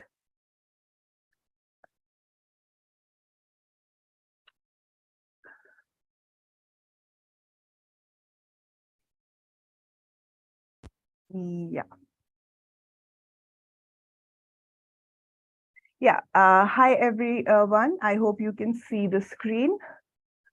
We are trying to figure out the video issues with the black boxes. I hope we'll be able to fix that very soon. So apologies for that, but all the presentations will be available for all of you. So hopefully, you will get all the presentations, so you are not missing out on anything. I would like to welcome all of you to the first thematic session for Delivering for Nutrition in South Asia, which is on maternal diets, determinants, and interventions in South Asia. This session is co-chaired by Dr. Avula Lakshmaya and Dr. Kausar Afsana. Before handing over the session to them, I would like to introduce both of them quickly. Dr. Lakshmaya is currently working as a director grade scientist and head in the Division of Public Health Nutrition, ICMR, National Institute of Nutrition, Hyderabad. His academic background is in medicine and public health. He is involved in several capacity building health and nutrition care programs. He has extensive experience in carrying out epidemiological, operational, and evaluation research and has successfully completed more than 30 research projects in the past 2 decades. He's a faculty member in MPH ICMR School of Public Health, MSc PG Applied Nutrition, and an expert committee member in several forums of health and nutrition. He has received many honors and awards. Welcome, Dr. Lakshmaya. Our second. Good morning. Good morning. Our Thank you for. Welcome. Our second chair for this session is Dr. Kausar Afsana, who's a professor of public health at the BRAC James P. Grant School of Public Health, BRAC University. She has served BRAC in Bangladesh for over 26 years in research, management, and implementation and policy making. Her research focuses on public health and nutrition, early child development, health system, and humanitarian crisis. Professor Afsana has authored books and widely published journal papers and book chapters. She plays a critical role in policy and planning in public health and nutrition at local and global levels. I welcome both of you. I hand it over to the co-chairs, and just for information, we have 7 presentations in this session, and each presenter is allotted around 7 minutes. So with that, I hand it over to you, Dr. Lakshmaya and Dr. Afsana. Thank you very much. Thank you. Yeah, Dr. Poshar Afsana. Yes, I'm here. Yeah. So shall I initiate, or would you like to talk something? Now you can start. I can. Yeah. Follow. Okay. Right. Thank you. So this is just welcome all the presenters and other members and delegates, those who are participating in this important deliberation and symposium. So it is a very important, sorry, some problem is there. Okay. So it is an important thematic session now we are conducting, that is the maternal diets and determinants and interventions in South Asia. As already said, 7 speakers are there. And so each speaker can limit their presentation up to 7 minutes, and another 5 to 10 minutes will be discussion or concluding session will be there. And this diet is a very, very important one. Without a diet or nutrition, there is no health. So the health and diet are both synonymous, because unhealth leads to undernutrition, or undernutrition leads to unhealthy lifestyle. So the sabab, because I've been there in data collection of consumption of this dietary data and nutrition data since more than 25 years. You all know the NNMD, National Nutrition Monitoring Bureau, used to collect consumption level data, individual consumption level data, especially by 24-hour recall method in most of the states in India. We are representing almost 90% of population representative data every 10 years. We have rounds of data, because we have 4 rounds of data every 10 years. Every decade we have a round that is clearly saying that what are the time trends in the dietary consumption, how the nutrition scenario is changing. So those things also recently we published, and we also the report is available on the website, NIN website, and what India eats. So in that, if you see, the diets are very suboptimal, not only for special physiological groups, in everyone also. And most of the diets, the consumption is a very imbalanced diet, and sometimes energy is more, sometimes other nutrients are more, sometimes very important nutrients are grossly deficient. And if you see the maternal nutrition, even maternal nutrition like pregnant and lactating women, sometimes we observed in the NNMB dietary data, even the pregnant and lactating women data, nutrition or food groups intake is even lesser than non-pregnant and non-lactating women. So the suboptimal consumption of these nutrients lead to several problems, not only for mother and offspring also, even child also. The consequences are very severe. You all agree that, because that leads to maternal malnutrition and child mortality, child morbidity, and other even stillbirths and sometimes small gestational age children. So several consequences are there, even if they, and as per even Barker's hypothesis, if the during pregnancy or at the conception phase, if the child is undergone intrauterine growth retardation, the child if survives, the born survives, and if we become adults, all non-communicable diseases, the possibility of getting non-communicable diseases very early. So with this my point is that the diet is so important for health and well-being of all the people. So the balanced diet and healthy diet is very important, and unfortunately the awareness levels are very, very low. So I will stop here because of shortage of time. And would you like to say something, Dr. Kosha? Yes. Hi. Yeah, Thank you please so add. much. Thank you. I'm going to go to this session, I think, because we have already passed more time in the previous session, and our time is also restrictive. So this session is we are focusing on maternal determinants and intervention in South Asia. So it's a whole South Asia we will be talking, but we know that, as Dr. Abul already mentioned, that what is happening in this arena. So with much ado, I think we would be good to go to our presenters, and let's hear from them that what is happening in South Asia. So would you like me to start? So I know that the first presenter is Priyanka Arora. Priyanka Arora, she's pursuing her PhD under the Department of Nutrition at Institute of Home Economics, University of Delhi. She was awarded with the Junior Research Fellowship under the University Grant Commission in 2015. Her research interests include public health nutrition and clinical nutrition. She's currently working on publications, on different types of disseminations. So let's hear from her, and that her title of the presentation, I think she is going to show the title. We can go directly to Priyanka. So Priyanka, are you there? Yes, ma'am. Yes. Okay, thank you. Ma'am, I request you to kindly share the PowerPoint presentation. Yes, I can see that. Okay. You can go for a presentation mode, please.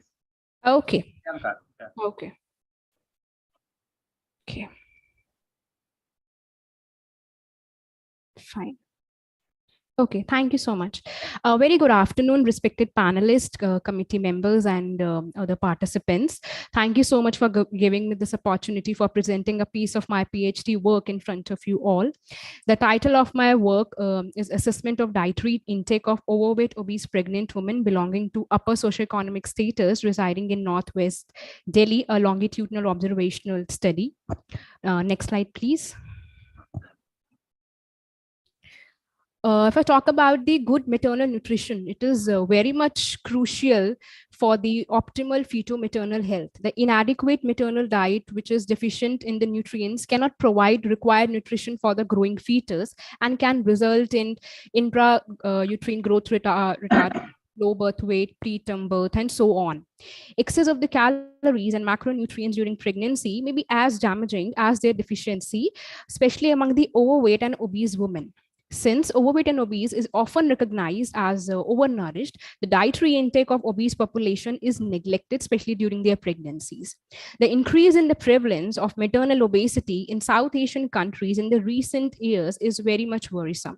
Henceforth, the present study was planned to assess the dietary intake among affluent, overweight, obese pregnant women residing in Northwest Delhi, India. Next slide, please. Okay. The present study is an observational longitudinal study wherein a purposive sampling technique was used, and the pregnant women with the BMI of 18 or above 18 kilogram per meter square, having the age of 18 or above, and the ones who belong to the middle to upper socioeconomic strata were registered within the 12th week of their pregnancy. As I told you that it is just a small part of my study. In the parent study, the sample size was calculated on the basis of the prevalence of primary outcome of the study, which was taken macrosomia. Keeping in the mind its prevalence rate, that was 10.8% among the Asian Indian pregnant women attending the urban maternity centers in Chennai. After using the standard formulas as shown, the sample size was calculated as 300, but fortunately I was able to recruit 312 subjects. Next slide, please. Okay, the study was divided into 3 phases, that is baseline, midterm, and term. At the baseline, socio-demographic information and obstetric history and maternal anthropometric measurements were taken, wherein height was measured using stereometer, weight was measured using a digital weighing scale, and based upon the height and weight, pre-pregnancy BMI was calculated. And according to the classification of Asian Indians BMI criteria 2009, subjects were divided into obese, overweight, and normal weight subjects. Then at midterm and at term, the dietary assessment was performed using 24-hour dietary recall and food frequency questionnaire. And here the intake from the food and supplements both were taken, and they were compared with respect to the ICMR 2020 recommendations. And EAR for the pregnant women in the sedentary activity category have been used as a standard for the comparison of the nutrient intake. And STATA was used for the statistical analysis using chi-square and Kruskal-Wallis test. Next slide, please. Here we go to the results now. There was a significant relationship among the age and employment and the BMI categories, wherein higher prevalence, higher percentage of obese and overweight subjects had the age of 30 or more than the normal weight subjects, and more than half of the obese subjects were housewives in comparison to the other categories. And as far as the obstetric history is concerned, the higher prevalence of abortions were recorded among obese subjects than the other study group, which showed that obese had much more higher prevalence of poor obstetric history. Now let's talk about the results of the dietary assessment. Now there are the 2 figures. These are the 2 figures which show the percentage energy from the carbohydrates, protein, fats across the different pre-pregnancy BMI categories at midterm and term. Here we can easily see that the percentage energy consumed from the proteins and fat was almost similar among all 3 study groups at midterm and term both. The only difference was that we can see that there were only variations in the carbohydrates, wherein obese and overweight subjects had consumed higher percentage of energy from the carbohydrates. The data pertaining to food frequency questionnaire also indicated that obese and overweight subjects had laid much more emphasis on the simple carbohydrates, refined cereals, processed food, biscuit, breads, kulchas, and the juices. So they laid more emphasis on such kind of refined cereals in comparison to the normal weight subjects. Next slide, sir, please. So next slide, please. Okay, thank you.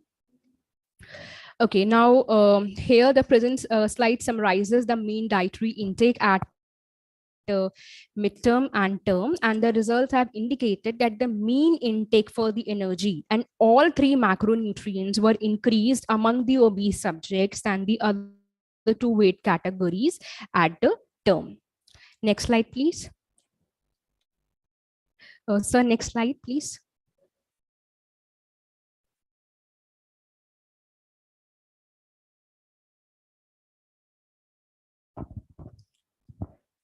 Can you hear me, sir? Could you? Yeah, thank you. The present slide summarizes the percentage adequacy of the various nutrients among the subjects at midterm and term. Here, yellow color denotes the inadequate level, that is less than the EAR for the nutrients. So if we see in the case of obese and overweight subjects, the nutrients such as the proteins, vitamin A, vitamin B1, B2, B3, vitamin C, pyridoxine, magnesium, and vitamin B12 were inadequate at midterm. And at term, all these macronutrients were inadequate except for the magnesium and vitamin C, which were much improved due to their dietary intake. Blue and green color here indicates the level of nutrients which was satisfactory, and it can be seen that at midterm, most of the subject had consumed satisfactory amount of zinc, calcium, and folate due to the better supplementation, of course. And at both the time points, due to the supplementation, all the obese and overweight subjects had iron intake exceeding its tolerable upper limit. In case of normal weight subjects, similar pattern for the adequacy of the nutrient were noted among them, but the only difference was that in addition to iron, due to the supplementation, folate was also found to be exceeding to its upper tolerable limit among the 18% of them at midterm and nearly among 1/3 of the subjects at term. Next slide, sir, please. So overall, it can be concluded that the diet consumed, especially by the obese and overweight subject, was high in the carbohydrates and fat and inadequate in the proteins at midterm and term both, which could be responsible for the rise, which could be responsible for also weight gain among them, which I saw in my PhD work. And most of the subjects among all three study groups had inadequate intake for most of the nutrients, either during midterm, term, or both the time periods, which indicate that there was a dual burden of the obesity and multiple micronutrient inadequacy among them. Policy implications. Most of the maternal nutrition policies in the South Asian countries are geared toward reducing the undernutrition. But the results of the current study underscore now it's time to expand the antenatal care programs to address the overweight and obesity. Interventional studies are now warranted to determine the adequate dietary intake for overweight and obese pregnant women, which can help to manage the excessive weight gain, combat the micronutrient deficiencies, and achieve the better pregnancy outcome. Thank you so much. Thank you so much for listening to me patiently. Thank you. Thank you very much, Priyanka. Thank you. It was absolutely a very good, alarming situation, not for the policymakers especially. You raised that important point that yes, everything is geared to undernutrition, but not to overnutrition or obese. Yes, ma'am. Thank you, Priyanka. Thank you so much, sir. Thank you. All right. So shall we go for next presentation? Aradhana Srivastava, Dr. Aradhana Srivastava, World Food Program, from World Food Program, and she is presenting influence of gendered social norms on intra-household food access, consumption, evidence from Uttar Pradesh in India. Thank you so much. Yeah. Aradhana, please go ahead. Yeah. Thank you so much. It's an honor to be able to present here at this forum. So I'm going to talk about some socio-cultural influences of the patterns of food consumption in India. We have taken the evidence from Uttar Pradesh state in India, and we're going to look at how it influences consumption of food between women and men within households, and the potential impact it has on maternal and newborn outcomes. Next slide, please. Thank you. So as I mentioned, there are gendered social norms which are deeply set within our society, and they influence patterns of food distribution and consumption within households. This can have particular implications among households with limited food availability, as decisions around who's going to eat how much and when can impact nutritional consequences for some of the members. Given our patriarchal social system, it has an special impact on women and girls.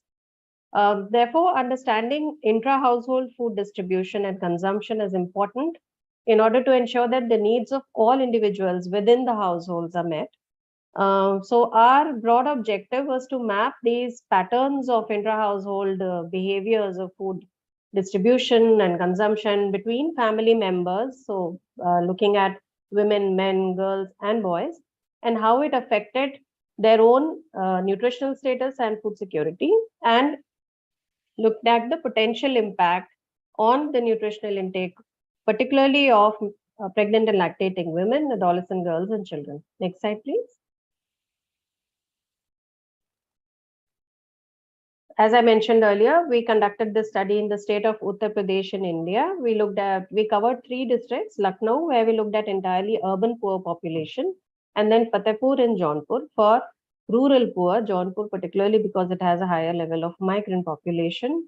And this was conducted, soon after the lockdown due to COVID was in effect, and as soon as it was lifted, the study was conducted, and therefore there is some influence of the returning migrant households in the Jaunpur data. We conducted a mixed methods research, so there's qualitative data, around 20 in-depth interviews, some focus group discussions, and key informant interviews, and we have quantitative data from about 1,000. We targeted 1,000 households. We were able to enroll 1,049 households across the 3 districts. Next slide, please. So quickly coming on to some of the highlights of the findings, we asked the simple question, who eats first in your household? So while most households, it was the men and the boys who were bringing the food in, and it was the women and girls who were cooking. When it comes to eating, as you can see, particularly the blue and the green sections of the bars here, that it was the men and boys who were given preference to eating first. Just to explain the bars a bit, the first 3 bars reflect the 3 districts. The 4th bar, which says FHH, is basically female-headed households. And then the next bar is migrant households, and then the last bar is on scheduled caste households. And we see across all of these bars, the pattern is similar, except perhaps for female-headed households, where you have a slightly larger proportion of women who get to eat first. But otherwise, generally the norm is that the woman or the women members cook for the household members, serve them first, and only at the end they get to eat. Next slide, please. And here we can see the question here changes to who eats at the end, who eats last in your household. And we can see how the pattern of the bars reverses. So the blue and green is reduced significantly, and it's the yellow that dominates, which indicates that it's the women who get to eat at the end, almost, in across all the various categories of households. This is the norm. We also, and I'm just supplementing with some of the qualitative information, though not shown here, is that most of the women said that they ate at the end, and in a few cases, whenever there was a possibility that the food was limited, and once it was served to everyone, what was available for them was lesser than what they actually required, not enough to satisfy their hunger. It did happen for a few days in a month that this happened.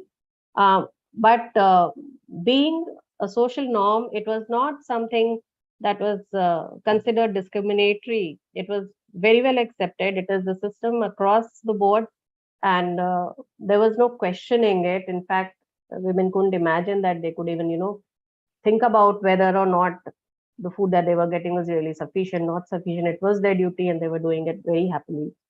Next slide, please. So we wanted to look at whether this pattern of food consumption changed by wealth categories. We have the 4 quartiles of, we had collected an asset index, and these are the 4 quartiles that we are showing here. We asked who eats first in the household, and we looked at how it varies with asset wealth categories, and we do not really see any change in the behavior. Rather, what we find is that men and boys eating first actually increases with asset wealth. It could be because of more members in the household earning and following their own different schedules for eating, because we find that eating together also reduces. These are some of the qualitative results that we have around food taboos and restrictions. We find that, and this is particularly where I'd like to highlight the implication on maternal and newborn outcomes, because most of the food taboos and restrictions were targeted towards pregnant women, adolescent girls, and children. While for children, it was more around preventing infections. And for adolescent girls, it was more focused around enhancing menstrual health. For pregnant and lactating women, one of the most important food taboos that we came across was that people believe that pregnant women should eat less in order to have an easy delivery. This was something we found more than 30% of the respondents agreeing with. And here we have a quote, which is from an Anganwadi worker who is also telling us very emphatically that pregnant ladies should eat less and eat less foods, and then so that it's easy to deliver. Next slide, please. Dr. Aradhana, please conclude. Yeah, this is the concluding slide. So next slide, please. Yeah. So we can see that obviously this has implications around maternal and newborn outcomes, and therefore it's very important that we focus on social and behavior change communication, particularly reinforcing positive practices like eating together, sharing equal foods, and focusing on the nutrition programs for pregnant and lactating women, and particularly among high poverty populations. Lastly, it is very important to enhance the nutrition awareness of men so that they are able to take care of equal food distribution within members of the household. Thank you so much.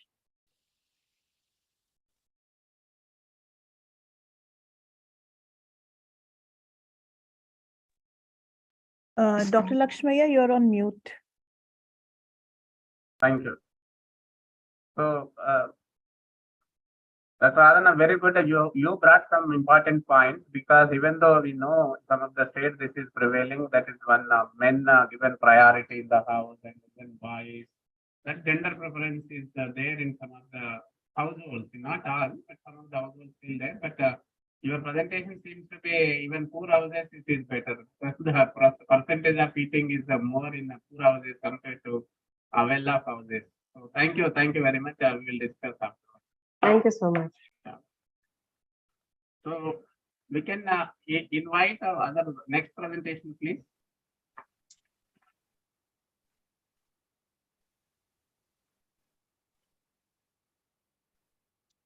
Next presentation is Suchi Sri. Is it Suchi Sri? Yeah.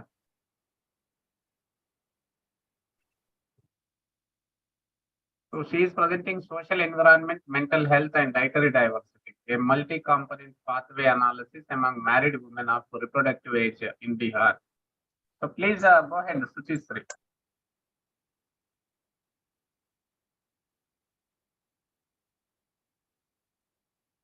Hello.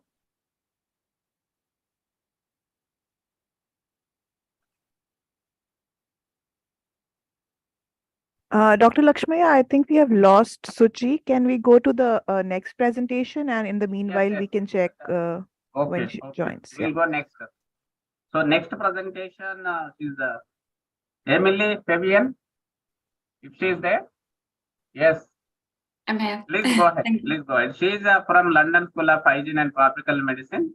So she is presenting an intersectionally evaluation of the reach and benefits of nutrition sensitive agricultural programs and their impact on intersecting inequalities in maternal diets in rural Odisha, India. Please go ahead. Thank you for the introduction and opportunity to present this study. If you can go on to the next slide, please. Next slide, please.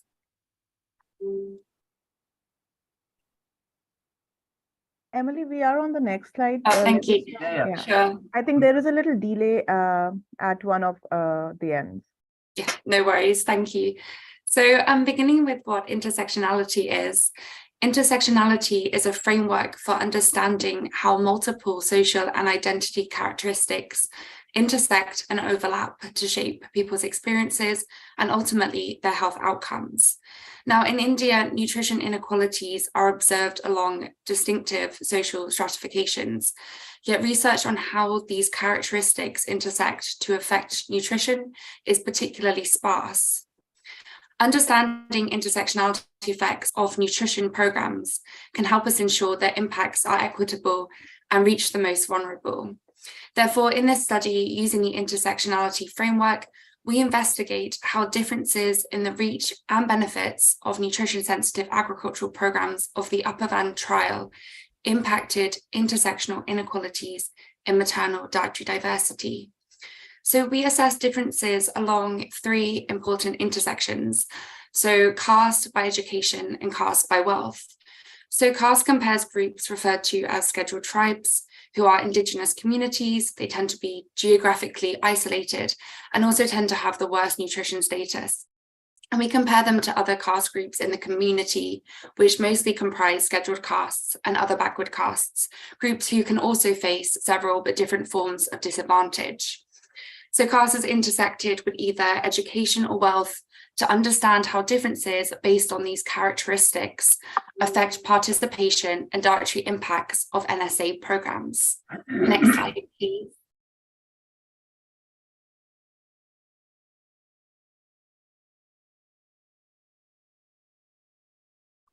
Thank you. So data is from the 4-arm cluster randomized control trial UPPRI, which was conducted in the Kionjar district of Odisha. Here we use data from the N line only and from areas where programs were being delivered.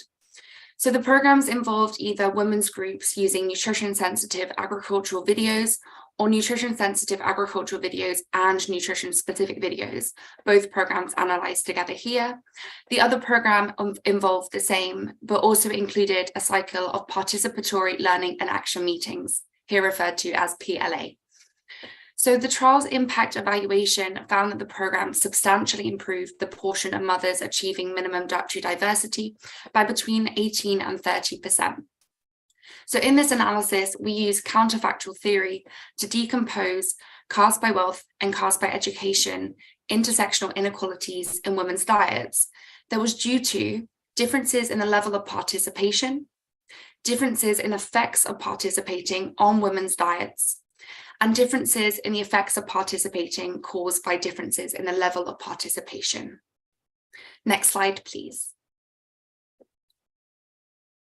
So we found that the nutritionally best off caste by wealth intersection in terms of dietary diversity was wealthier other castes, and the worst off was poorer scheduled tribes. We found that the programs were less effective among the best off relative to worst off group, and this narrowed caste by wealth intersectional inequalities and dietary diversity by between 11 and 12%. Next slide, please.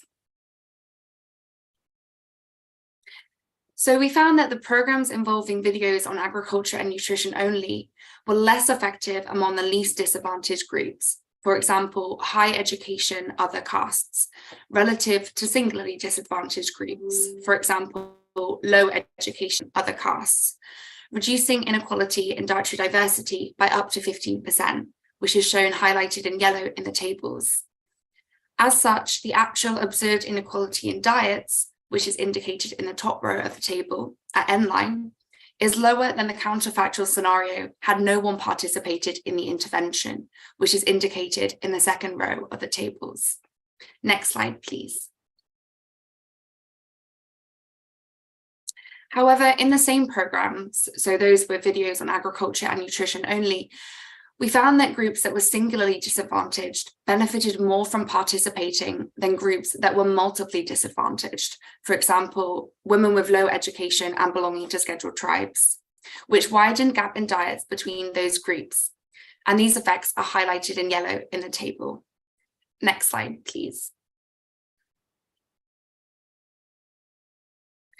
However, when programs incorporated participatory learning and action, programs were often equally as effective among multiply disadvantaged groups relative to singly disadvantaged, therefore did not narrow or widen inequalities, but positively improved diets of these women equally.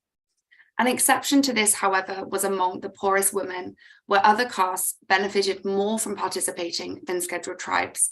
They also participated more, and this widened the caste disparity in diets among the poorest women by 23%. Next slide, please. So bringing this all together, we found that in addition to substantially improving maternal diets overall, the NSA programs of the UPPRI trial reduced several intersectional inequalities in maternal diets. And this occurred due to participation often being more beneficial to the diets of several nutritionally worse off groups. Whilst better off groups actually participated more, this did not have an important contribution to diet inequalities. However, equalizing and increasing participation would further improve diets and narrow diet inequalities. For example, The graph to the right just here shows how the diet inequality between wealthier versus poorer other caste women would further decrease if participation were to equally increase. However, in order to achieve this, we need to better understand the barriers and facilitators of participation for the most marginalized women. We showed that the NSA programs using participatory learning and action are important for equal dietary benefits for several multiply disadvantaged women relative to singularly disadvantaged women. Programs targeting the diets of multiply disadvantaged groups should consider incorporating PLA. However, we did show that among the poorest women, other caste groups benefited more than scheduled tribes. There is a need to develop and test PLA strategies that inclusively benefits the diets of scheduled tribes among the most socioeconomically vulnerable women. Thank you.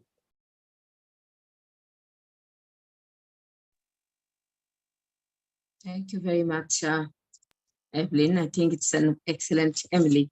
It's a brilliant study, and especially bringing that issue of intersectionality to understand the inequities in dietary maternal diets. And we understood that from your study that if we can have a program on nutrition sensitive agriculture, specifically for those groups, it actually works. And it means that we need to understand that how we can package all those lessons learned from the studies that we presented now, and that would help the policymakers and program people at the ground level. And thank you for your time, and we really appreciate it. Thank you. Thank you very much. So is Shuchi back now? Yes, Suchi is back, so we can have her presentation. Shuchi, if you're here, I think you can start your presentation. And Shuchi Sri is actually, it's from public health. She's in public health now, but she was a dental surgeon in 2015. But she started working in public health research from 2017. And maternal and child health, nutrition and gender studies. There are many things, and epidemiology she has been working. So let's hear from Shuchi. She's working in Care India at this moment in Knowledge Management Center. Over to you, Shuchi. Thank you so much. So hello, everyone. I'll be speaking about social environment, mental health, and dietary diversity, a multi-component pathway analysis among married women of reproductive age in Bihar. Can we move to the next slide, please?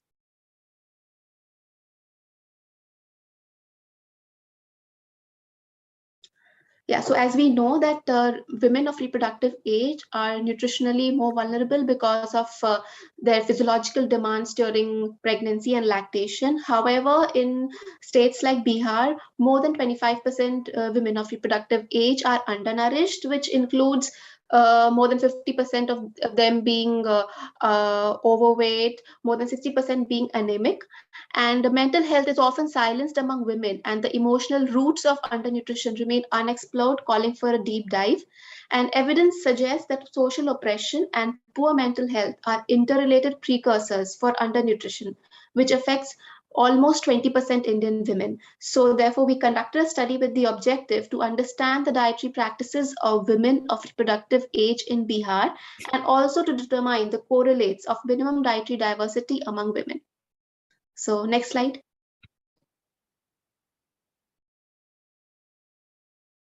Yeah, so the study was conducted in all 38 districts of Bihar, where we interviewed 22,800 consenting women, and the interviews were conducted in person.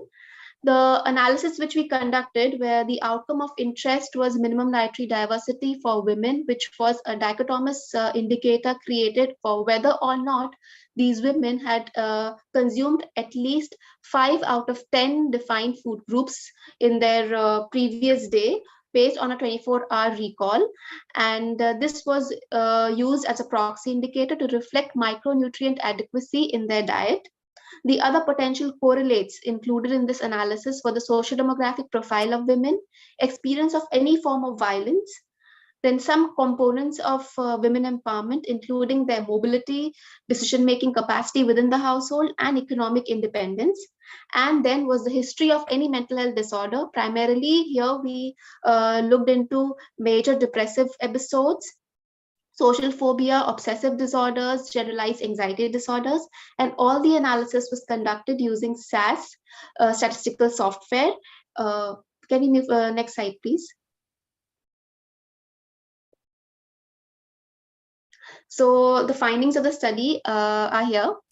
So when we asked about the food groups that they had consumed in their previous 24 hours, we found that the diet was moreover primarily monotonous cereal-based diet, with more than 75% women consuming pulses and cereals, and nuts, legumes, green leafy vegetables, and fruits were a very smaller part of their diet. And this also corroborates from findings from other studies that we found in the literature, where there was not much variation in the food groups. The diet was mainly cereal based, and women often consumed one food group less than other members of the family, perhaps mainly because they were the last members to eat in the family for after the male members, the boys in the family. So whatever was left was for them to consume, and more than 50% women and adolescents were unable to achieve this dietary diversity. And this score was significantly found to be lower in states like Bihar, Chhattisgarh, and Odisha. Next slide, please.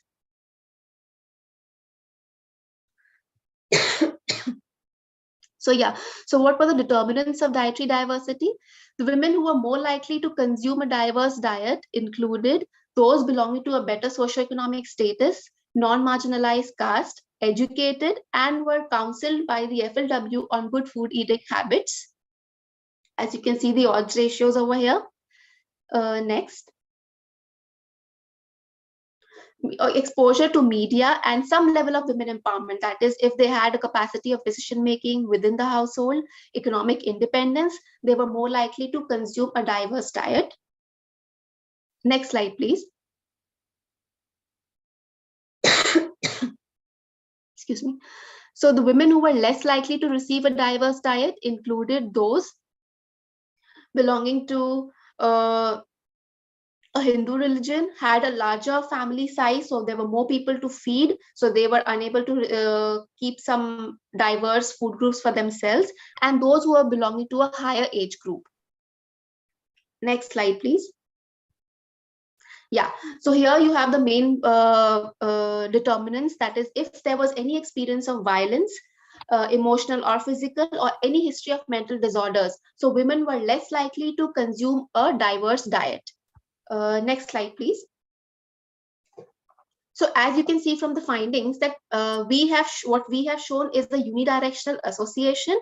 However, I would like to mention that mental health and nutrition are linked through a diverse and complex interrelated set of determinants, which include factors like poverty, emotional stress, harmful gender norms, domestic violence, and lack of control over economic resources, and all of this demands for future research where we can establish a causal mechanism or unpack this causal mechanism, which requires some further research to strengthen this relationship. And then further, we need to have broader nutrition related interventions to be incorporated for considering microgroups vulnerable to violence and mental health disorders. And given the programmatic feasibility and interest, current evidence may be utilized in reorienting and converging the existing nutrition programs with the likes of mental health programs.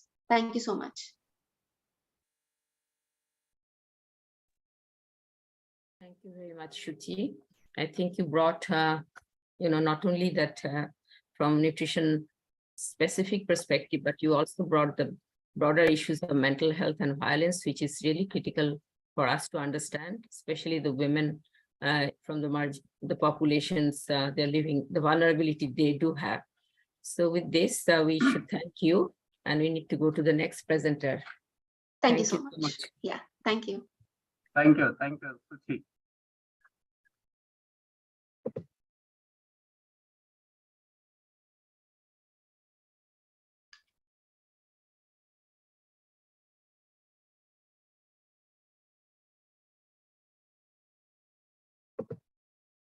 Dr. Afsana or Dr. Lakshmi? Yes, Dr. Yeah, the next presentation is about the engaging men for better nutritional and family health.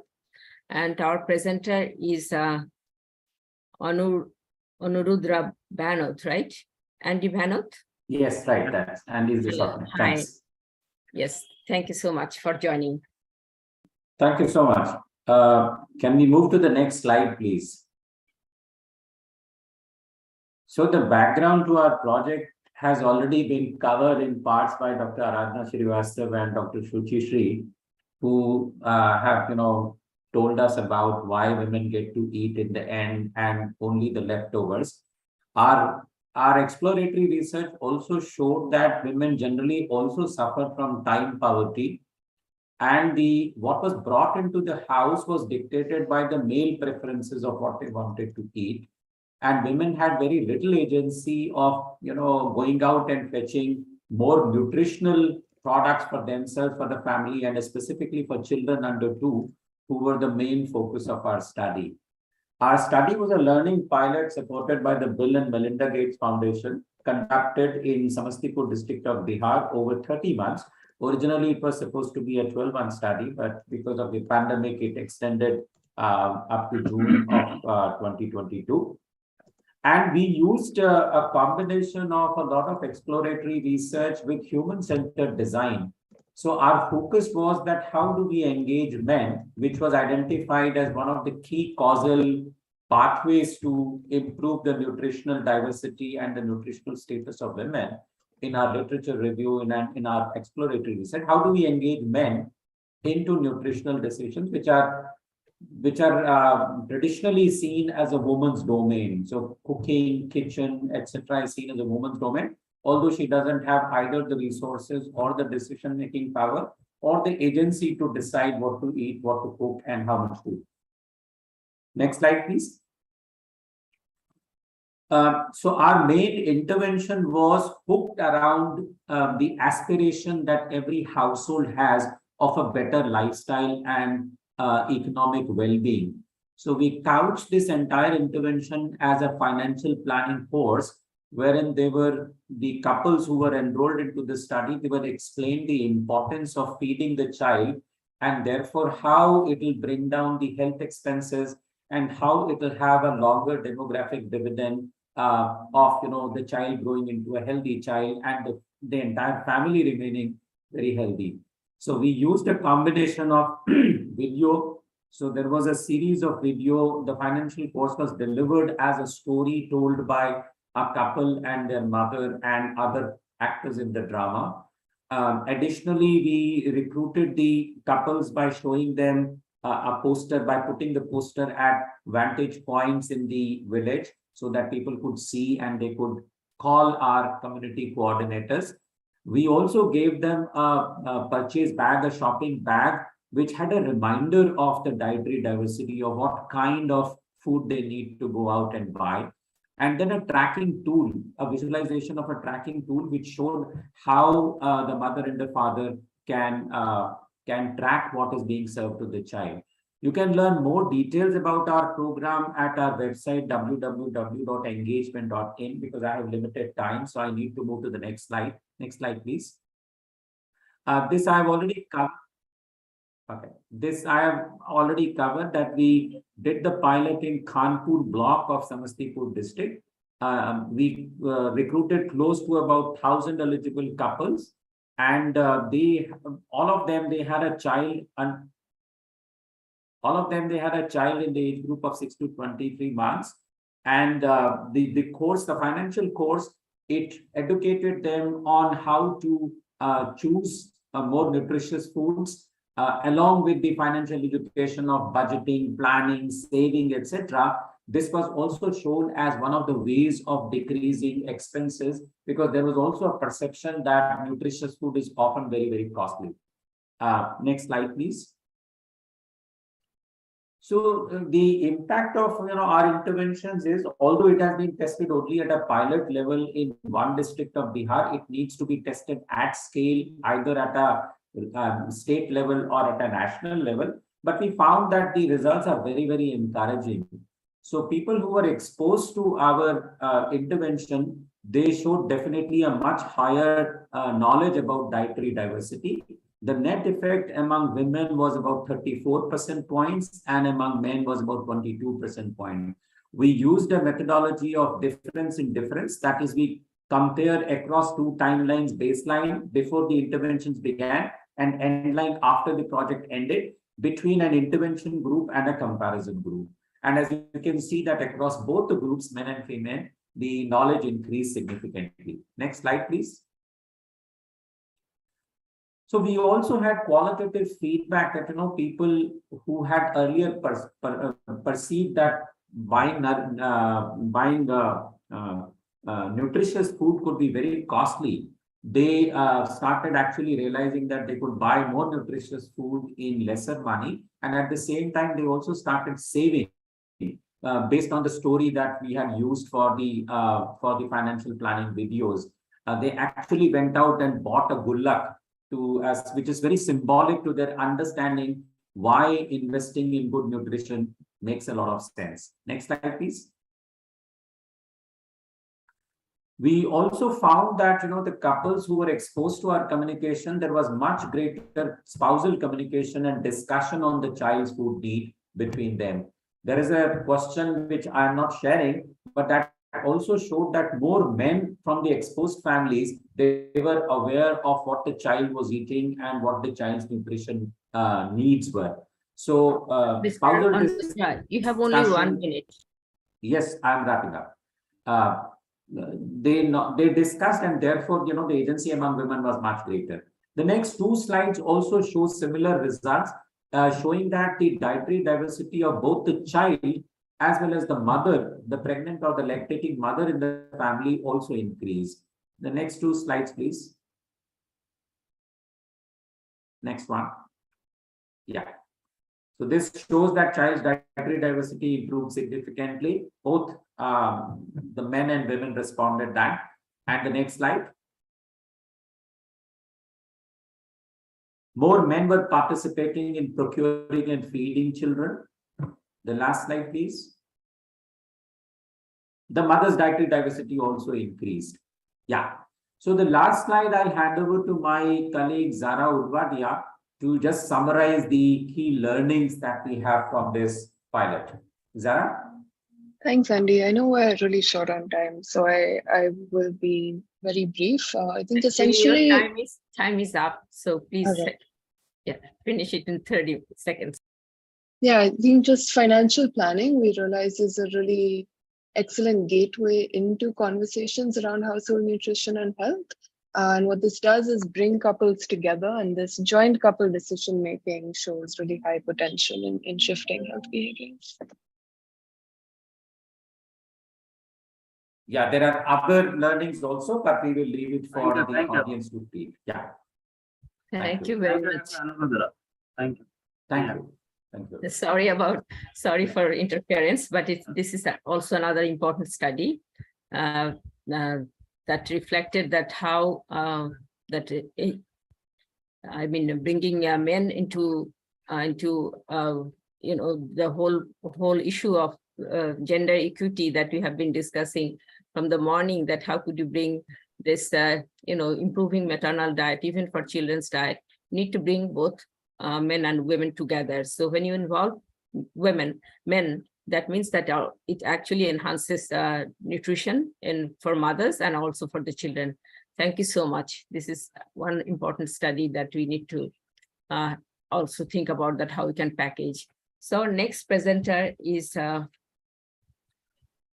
Alex Bekunda, and he's from World Vision Bangladesh, and here is his presentation about the Navojatra. This is one project which is funded by USAID, I think, and he's the chief of party of USAID funded project. So Mr. Alex, right? Yeah, Mr. Alex, are you there? Yeah. Absolutely. Yeah. Well, thank you so much. And good morning, good afternoon, everyone. Yeah, it's a reflection of our project implementation and some of the things that we've been reflecting on and how we have implemented them in the field. Yeah, next slide, please. Yeah, as rightly observed, Nobo Jatra, it's a USAID-funded project. It's implemented in Southwest Bangladesh, so in one of the most remote areas of Bangladesh, ground zero for climate change. It's covering over 856,000 beneficiaries, and the project fund is over 86 million. The project said its implementation in 2015, and then it was supposed to be running for 5 years. But then we got awarded another 2 years that was really talking about sustainability as well as strengthening systems. But that was, as we're all aware, that was, we have had the impact of COVID-19, and which kind of like destabilized how the systems were actually functioning. Next slide, please. Yeah, and the project is a multi-sector integrated project. So there's a lot of, the underlying argument here is that, it's not only nutrition, it's not only health, it's not only limited opportunities to economic opportunities, it's not only water, but there are a number of these interrelated systemic shocks and stresses that, vulnerable communities actually face. And some of them contribute, they all contribute to, underscoring or undermining the nutrition status of pregnant and lactating women. Yeah, next slide, please. Yeah, the project was in relation to today's conversation on health and nutrition. The overall goal of the project was to improve the nutrition status of children under 5 years of age, with a particular focus on pregnant and lactating women. And this was done under 4 domains. And one of them was on how do you increase equitable intake of nutritious foods? And we used the 1,000 days approach, where we emphasized behavior change messaging, working at the community level through community groups. We call them mother care groups or courtyard sessions. And this was also supplemented with a nutrition safety net that was conditional on the condition that the mothers were participating in these courtyard sessions, but at the same time also they were getting they had to go to to get antenatal care as well as postnatal care at the community health facilities. Then another domain was how do we work with community health infrastructures to be able to continue delivering and improving access to health services. And this factored in aspects of really building the capacity of the health workers. These are the community health groups as well as the community health structures, really focusing on SAM as well as mom management at the EPI centers, but also at the same time also focusing on antenatal as well as postnatal care, as well as labor provision of labor services as well. And further to that, also there was a strong emphasis on growth monitoring promotion, because we know that's the time when children are going to be vulnerable. So how do you identify them and make sure that as part of the SAM and MAM management protocols, they're able to provided with the right support at the respective health facilities. Then the third domain was looking at how do you support the same technical populations to improve their health, hygiene, and nutrition behaviors. And this was facilitated through intensive community-based healthcare model that really early in the morning, somebody reflected on the community nutrition facilitators. We had a similar model as well, where we had facilitators at the community level who are really going out there and working at both the household level, but also at the group level. And in doing this, they're providing group counseling, they're providing behavior change messaging, they were emphasizing some of these best practices. Then fourthly, is on private sector engagement. We're talking about resilience, we're talking about sustainability, but also we recognize that in the communities where we operate from, there's always, high levels of rural to urban migration. And so there's a very important role for the private sector. And so we've been working with the private sector to ensure services and products are actually provided at affordable rates, but at the same time, also communities are able to utilize them. Yeah, next slide, please. Yeah, these are some of the kind of like the impact data points as a result of those interventions. Well, number one, we see that at the beginning of the project, only 29.2% of the participants, they were able to exclusively, understand or even practice breastfeeding. But now, as a result of this intervention, we see 58% of the project participants are able to reflect on it positively. Then further to that, we see that there has been an increased intake of minimal dietary diversity. And this has been reinforced with emphasizing kitchen gardens or permaculture at the household level.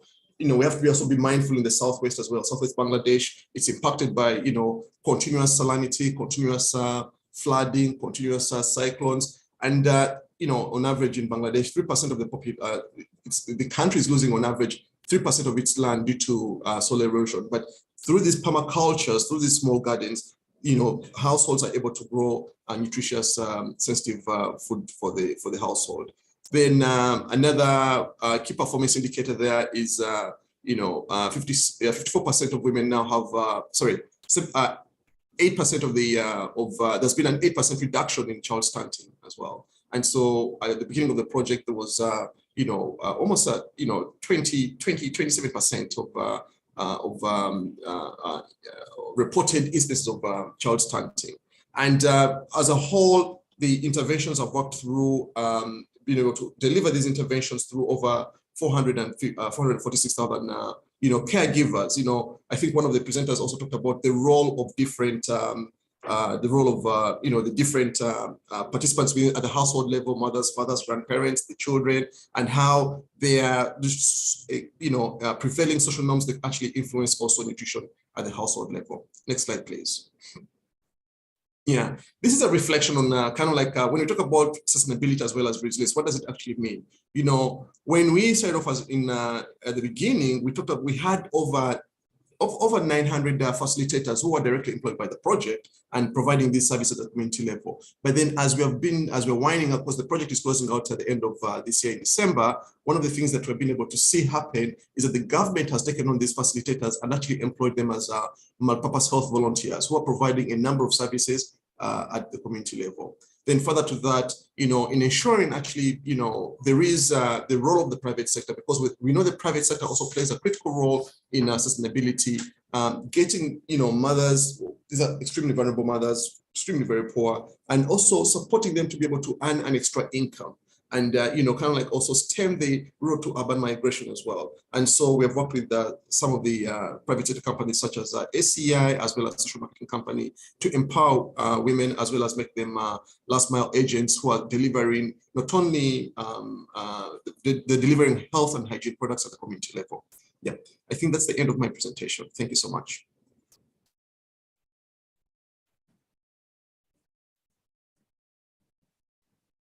You are on mute, Dr. Afsana.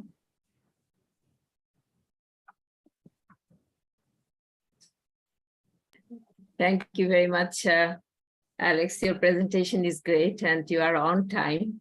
And this presentation actually has given us, reiterated the things that we need to intervene with the different interventions, which is critical to improve, and also specifically culturally specific and context specific issues was addressed in terms of the climate change context. So these are also critical issues we have to remember when we design interventions and when we also discuss with different program people, practitioners, and also the policy. So with this, we have the last presentation. The last presenter is Satish Kumar. Satish Kumar. So would you like Satish Kumar from Catholic Relief Services? And let's hear from him.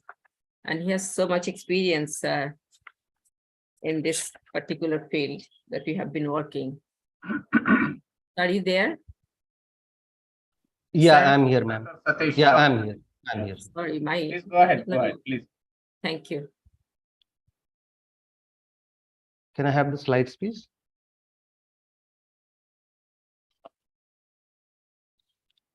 Yeah, thank you. And I'm the last, and I'll also try to be the least in terms of time I take presenting my slides. So I'll take you through a project that was that aimed at improving dietary diversity through an integrated food security resilience and SBCC approach.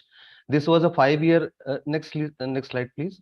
So this was a 5-year project which aimed at improving dietary diversity among food insecure tribal pregnant and lactating women and children by promoting nutrition sensitive crop diversification, improving food production and SBCC around household level, influencing dietary diversity related behaviors. So these were some of the problems with which project started with: low productivity, reduced pulses and millets area, degrading natural resources, reduction in collection of non-NTFPs, sporadic and insufficient income from livestock. And last four are directly related with the dietary diversity and the nutrition of the families: lesser availability of fruits, shift from nutritive to non-nutritive crops, and also low awareness of mothers on dietary diversity and nutritional practices, and less consumption of livestock products because of different reasons. So this is what we started with. Can we go to the next slide, please? Yeah, and these were three objectives that were coined based on the study done before the project started. And we had three strategic objectives in the project, addressing availability, access, and utilization, all three together in the same project. The first objective was increasing production by improving agricultural practices and also the storage practices, so that production at household level is improved. And the second one is to improve the income. This was mainly through promotion of cash crops, and for landless families mainly promotion of livestock practices. So the idea was to enhance the income of the family so that they can buy diverse foods, which was promoted through the strategic objective number 3, which was mainly focusing on the improving dietary diversity. So can we go to the next slide, please? This was the SBCC strategy, and this was a two-pronged strategy. One was mainly, increasing the availability and access of the nutritious foods at the household level by promoting agricultural and livelihood interventions. And second was influencing decision making at the household level, so that diverse diets are consumed by the targeted age groups, by pregnant women and lactating women and children. So there was an assessment done before the project was started. Based on this assessment findings, these key messages were coined, and those key messages were disseminated in the nutrition interventions and the counseling at the nutrition counseling at the family level, and they were also disseminated with the farmers when agriculture related practices were oriented. They were oriented on agriculture related practices. So this led to increased production on one side, and the other side this also increased the consumption at the community level, and they both contributed to the insecurity of the insufficient dietary diversity. Next slide, please. These were the SBCC interventions that were made in the project. So we prepared a robust communication plan. A flip book was published based on the findings, the myths, the misconceptions that were identified in the assessment. This all were kind of the content of this flip book was informed by those that assessment, and all those myths and conceptions were addressed in the flip book. Training of pregnant and lactating women were done mainly using the flip book that was produced, and then household visits were made by project staff. Interaction with the husband and mother-in-laws especially were done just to ensure that household level decision making is mostly it is not in the hands of mothers, so it's mainly in the hands of husband and mother-in-law. So, and that was the reason intervention were also done. SBCC communication was also done targeting husband and mother-in-laws. Cooking demonstrations were done to demonstrate how the communities can prepare nutritious recipes using locally available cost-effective foods. Then there were backyard kitchen gardens that were promoted. Village health and nutrition days were attended, and nutrition counseling was provided through that. Integration with the agricultural activities. Most of the intervention that was done in the agriculture component, that was also linked with the nutrition activities promoted in the project. Can we go to the next slide? Yeah, and this is the final result of the project, of this 5-year project. Food insecurity was addressed to the project, and food secure before the project, food secure households were 7%, which improved to 40%, and which were kind of a result of first two strategic objectives. And the rest of the graphs that you see on your screen were the product of mainly the SBCC intervention, supported by the improved production. You can see minimum dietary diversity in the baseline and end line improved from 17% to 73%, 31% to 82%. These were three main food items that were prioritized and promoted in the project: pulses, GLB, and egg. You can see there has been improvement in the consumption of all three these important food groups, food items in the project. Can we go to the next slide, please? These were some of the lessons learned. SBCC activities targeting major decision makers of the family instrumental in changing the behavior, as I already explained, because women and mother-in-laws and husbands were also targeted. This was one of the reasons we could achieve these results. Interventions grounded with extensive research do have the capacity to overcome social taboos and customs. This was very clearly evident in the project results, because all the messages that were disseminated in the community were grounded with the extensive research that was done before the project. Integrated implementation, access, availability, and SBCC on diet benefited because all these three components were addressed, and PLW consumption of ICDS distributed egg improved. So this means only distribution may not be effective, and effective SBCC needs to be done in hand. Thank you very much. Yeah. Thank you so much. So I'm through with my presentation. Thank you so much.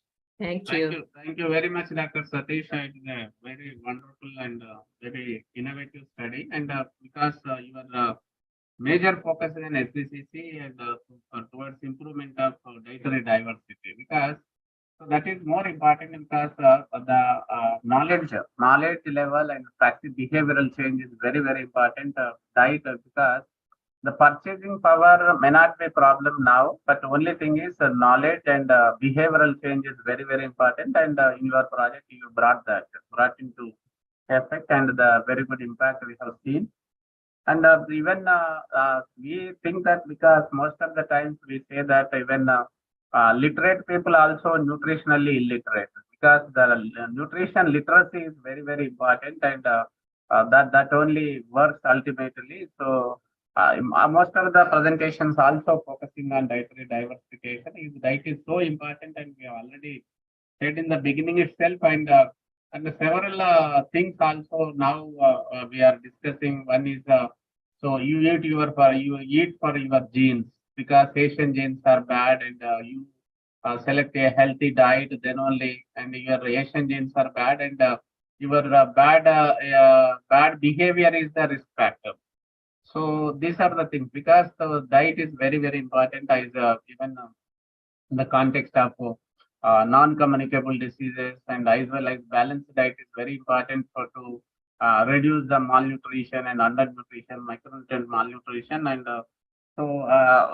because we are running out of time, and it will take much time, because all the presenters they are very well, and they keep up their timeline, and so there in each project also there is some innovative approaches there, and they are successful in that. But even the scaling is very important, and so that's why we can appreciate, and congratulations all the presenters. And lastly, because the scaling is a major problem, and all these findings, and each project is given as a one innovative approach, and we have to record those innovative approach, and then we can plan in a bigger way. So thank you for giving this opportunity, especially Dr. Purnima Menon and her batch, our team, for excellent conducting this conference. Thank you, and over to Dr. Afsana for saying few words. Thank you very much. I think this is an excellent session. And this session now with the 7 presentations, they brought a lot of evidences, especially, focusing on the maternal dietary diversity. And we know that how important is this. But we can, at the same time, we can see that over the years, we have been doing so much research and so many interventions. But, of course, maternal nutrition is improving, but we can see that there is also obesity and other issues. But, at the same time, I was listening to one of the presentation and thinking that probably we're living, 50 years back. That means we need to work the recommendations that came in from different research. I think these are very critical and we need to bundle up and we should discuss it. I'm sure that the policymakers are also listening from South Asia, or will have some ways to connect that what information was generated in different research and interventions that would be useful for the country and for the South Asia region. We know that how much we are connected. And if we have discussed about maternal diets, but from the previous session, we heard about the food systems as well. So these are all well connected and we need to work together. And thank you organizers for inviting me, especially Purnima, Rashmi, Abul, all of you. Thank you so much. Dr. Abula, thank you so much for co-chairing the session. I would like to thank everyone, and from my side, I'll end. Thanks. Thank you, Afsana, for sharing the session and for your wonderful cooperation in this management of session. Thank you. Thank you, both of you. Thank you, Dr. Afsana. Thank you, Dr. Lakshmaya, for the efficient sharing. We started late, but we managed to finish just 5 minutes over the session time. So thank you so much. Thank you all the presenters. Audience, we know that we were not able to take all the questions, but I think some of the questions are already answered in the Q&A box. And we'll try to combine all your questions in a conference report and see how we can, report back it to you through the conference report. So thank you for your patience. I would like all of you to. I would like to remind all of you that we have our second thematic session, which is focused on adolescent diets determinants in South Asia, which will start at 3:30 p.m. Indian Standard Time today, which is 3 p.m. Pakistan time, 3:45 p.m. Nepal time, and 4 p.m. Bangladesh time. So wherever you're joining from, kindly join us for the adolescent diets and determinants session. And also you will have the link of the poster presentations that have been programmed in the Delivering for Nutrition conference in your chat box. We request you to use this break time to go and view the posters. A lot of effort has been put into the posters with the voice recording. So you will have the voice recording and the presenter telling you all about the posters. So request you to please check out all the posters. And yes, thank you again, and see all of you at 15:30, that is 3:30 Indian Standard Time for our next thematic session. Thank you. Thank you, everybody.